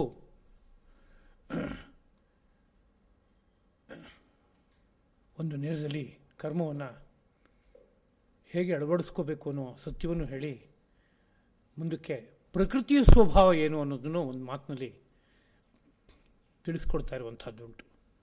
ಸದೃಶಂ ಚೇಷ್ಟತೆ ಸ್ವಸ್ಯಾಹ ಪ್ರಕೃತೆ ಜ್ಞಾನವಾನಪಿ ಪ್ರಕೃತಿಂ ಯಾಂತಿ ಭೂತಾನಿ ನಿಗ್ರಹ ಕಿಂಕರಿಷ್ಯತಿ. ಪ್ರತಿಯೊಬ್ಬನೂ ಸಹ ತನ್ನ ಪ್ರಕೃತಿಗೆ ತಕ್ಕಂತೆ ಚೇಷ್ಟೆ ಮಾಡ್ತಾನೆ, ನಡ್ಕೋತಾನೆ. ಅದರಿಂದ ಪ್ರಕೃತಿಗೆ ತಕ್ಕಂತೆ ಅವನನ್ನು ನೋಡ್ಬೇಕು ನಾವು. ನಿಗ್ರಹ ಕಿಂಕರಿಷ್ಯತಿ ಅಂದರೆ ನಾನು ಅವನನ್ನು ನಿಗ್ರಹಿಸ್ತೀನಿ, ತಡೆ ಹಾಕ್ತೀನಿ, ಅವನು ಹೀಗೆ ಮಾಡಬೇಡ ಅಂತ ಹೇಳ್ತೀನಿ ಅಂತ ಏನೇನು ಹೇಳಿದರೂ ಕೂಡ ಈ ನನ್ನ ಪ್ರಯತ್ನ ಸಫಲವಾಗುತ್ತಾ ಅಂದರೆ ಏನೂ ಆಗಲ್ಲ. ಯಾಕೆಂದರೆ ಅವನು ಪ್ರಕೃತಿ, ಅದು ಪ್ರಕೃತಿಯೂ ಸ್ವಭಾವ ಅಂತ ಅನ್ನೋ ನೇರದಲ್ಲಿ ಮುಂದಕ್ಕೆ ಪ್ರಕೃತಿಯನ್ನೋ ವಿಷಯವನ್ನು ಕುರಿತು ಶ್ರೀಕೃಷ್ಣ ಪ್ರಭು ಮಾತುಗಳನ್ನು ಆಡ್ತಾ ಇದ್ದಾರೆ. ಅದರ ಬಗ್ಗೆ ಮುಂದಿನ ಅವಧಿಯಲ್ಲಿ ನಾವು ಯಥಾಶಕ್ತಿ ಅರ್ಥ ಮಾಡ್ಕೊಳ್ಳೋಕ್ಕೆ ಪ್ರಯತ್ನ ಪಡೋಣ ಎಂಬುದಾಗಿ ಹೇಳಿ, ಶ್ರೀಕೃಷ್ಣ ಪ್ರಭುವಿನ ಆದೇಶವನ್ನು ನಾವು ಆಗಾಗ ಅನುಸಂಧಾನ ಮಾಡಿ ಭಗವದ್ಗೀತೆಯನ್ನು ಕಂಠಸ್ಥ ಮಾಡಿಕೊಂಡು ಹೃದಯಸ್ಥ ಮಾಡಿಕೊಂಡು ಆ ವಿಷಯಗಳಷ್ಟು ನಮ್ಮ ನರನಾಡಿಗಳಲ್ಲಿ ಆಡುವಂತೆ ನಾವು ಮಾಡಿಕೊಂಡು ಸ್ವಲ್ಪ ಜಾರಿಗೆ ತಂದ್ಕೊಳ್ಳೋಕೆ ಪ್ರಯತ್ನ ಪಡಬೇಕು. ಇಲ್ಲಿ ಹೋದರೆ 50 ವರ್ಷ ಭಗವದ್ಗೀತೆ ಪ್ರವಚನ ಮಾಡಿದ್ರೂ ಅನುಸಂಧಾನ ಮಾಡೋದಲ್ಲ. ಪ್ರವಚನ ಮಾಡಬೇಕಾದ್ರೆ ಅನುಸಂಧಾನ ತುಂಬ ಮಾಡಬೇಕಾಗತ್ತೆ. ಪಾಠ ಹೇಳುವಾಗಲೇ ಕಲಿಕೆ ಜಾಸ್ತಿ ಆಗೋದು. ಏಕೆಂದರೆ ಪಾಠ ಹೇಳಬೇಕಾದ್ರೆ ಎಲ್ಲಿ ತಪ್ಪು ಹೋಗುತ್ತೋ ಅಂತ ಅನಿಸುತ್ತೆ, ಆಗ ಹೆಚ್ಚು ನೋಡಬೇಕಾಗತ್ತೆ. ಹಾಗಿಡುವಾಗ 50 ವರ್ಷ 75 ವರ್ಷ ಪಾಠ ಹೇಳಿದರೂ ಭಗವದ್ಗೀತೆ ಗಂಧ ಗಾಳಿ ಮೈನಲ್ಲಿ ಒಂಚೂರು ಇರಲ್ಲ. ಇದು ಅರ್ಥಹೀನ. ಅದು ಅದರಿಂದ ಒಂದೇ ಒಂದು ಪಂಕ್ತಿಯನ್ನು ಓದಿದರೂ ನಾನು ಯಥಾಶಕ್ತಿ ಅದನ್ನು ಮೈಗೆ ಅನ್ವಯಿಸ್ಕೋತೀನಿ ಅನ್ನೋ ರೀತಿಯಾದ ಪ್ರಯತ್ನ ಬೇಕು. ಪ್ರಯತ್ನ ಇರಲಿ, ಅಷ್ಟಾದರೂ ಕಡೆ ಪಕ್ಷ ಅದು ಮೈ ಹತ್ತುತ್ತೋ ಬಿಡುತ್ತೋ ಆ ವಿಷಯ ಬೇರೆ. ಎಲ್ಲ ಪ್ರಯತ್ನಗಳು ಫಲ ಕೊಡಲ್ಲ. ಅದನ್ನೇ ಮುಂದಿನ ಭಾಷೆಯಲ್ಲಿ ವ್ಯಕ್ತಪಡಿಸ್ತಾ ಇರುವಂಥದ್ದು ಉಂಟು. ಆದರೆ ಪ್ರಯತ್ನ ಪಡಬೇಕಾದ ಕರ್ತವ್ಯ ಇದೆ ಎಂಬುದನ್ನು ನೆನಪಿಸ್ಕೋತಾ ಈ 4 ಮಾತುಗಳನ್ನು ಶ್ರೀಕೃಷ್ಣ ಪ್ರಭುವಿನ ಪದಪದ್ಮಗಳಲ್ಲಿ ಅರ್ಪಿಸ್ತಾ ಇದ್ದೀನಿ. ಕಾಯೇನ ವಾಚ ಮನಸಾ ಇಂದ್ರಿಯೈರ್ವಾ ಬುದ್ಧ್ಯಾತ್ಮನಾ ವಾ ಪ್ರಕೃತೆ ಸ್ವಭಾವತಃ ಕರೋಮಿ ಯದ್ಯತ್ ಸಕಲಂ ಪರಸ್ಮೈ ನಾರಾಯಣಾಯೇತಿ ಸಮರ್ಪಯಾಮಿ. ಶ್ರೀಕೃಷ್ಣಾರ್ಪಣಮಸ್ತು. ನರಸಿಂಹ ಮಾಮವ ಭಗವನ್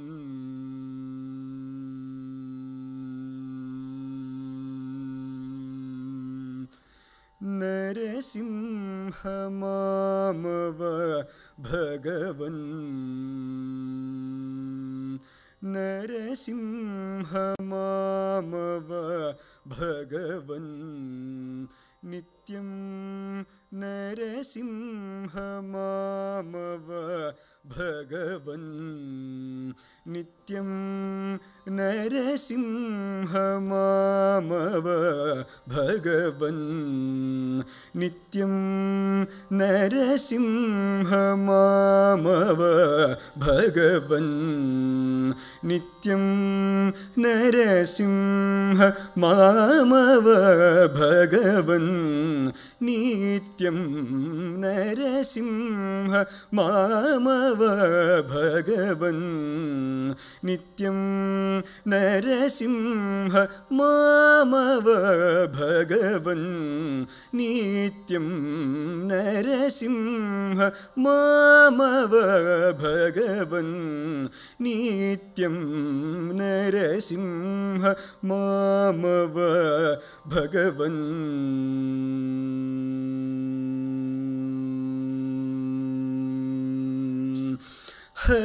ಹರವಿರಿಂಚು ವಾಸವ ನೂತ ಶೌರ್ಯ ಸಿಂಧೋ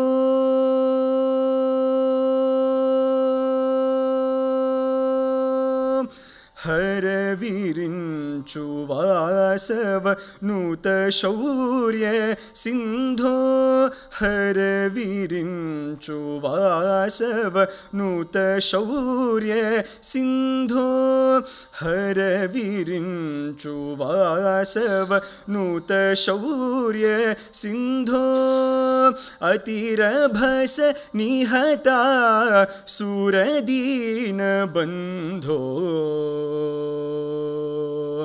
ಓ ಓ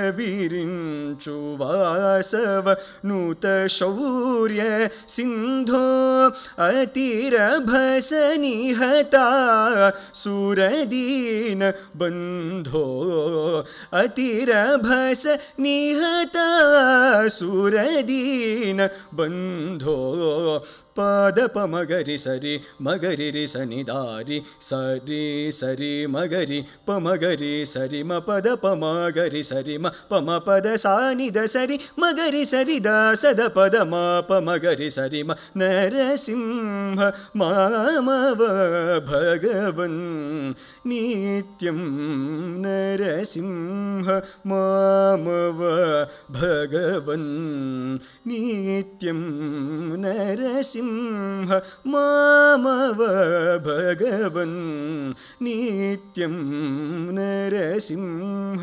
ಮಾಮವ ನರಸಿಂಹ ಮಾಮವ ನರಸಿಂಹ ಮಾಮವ ಭಗವನ್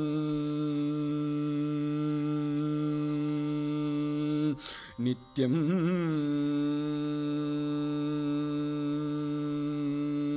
ನಿತ್ಯಂ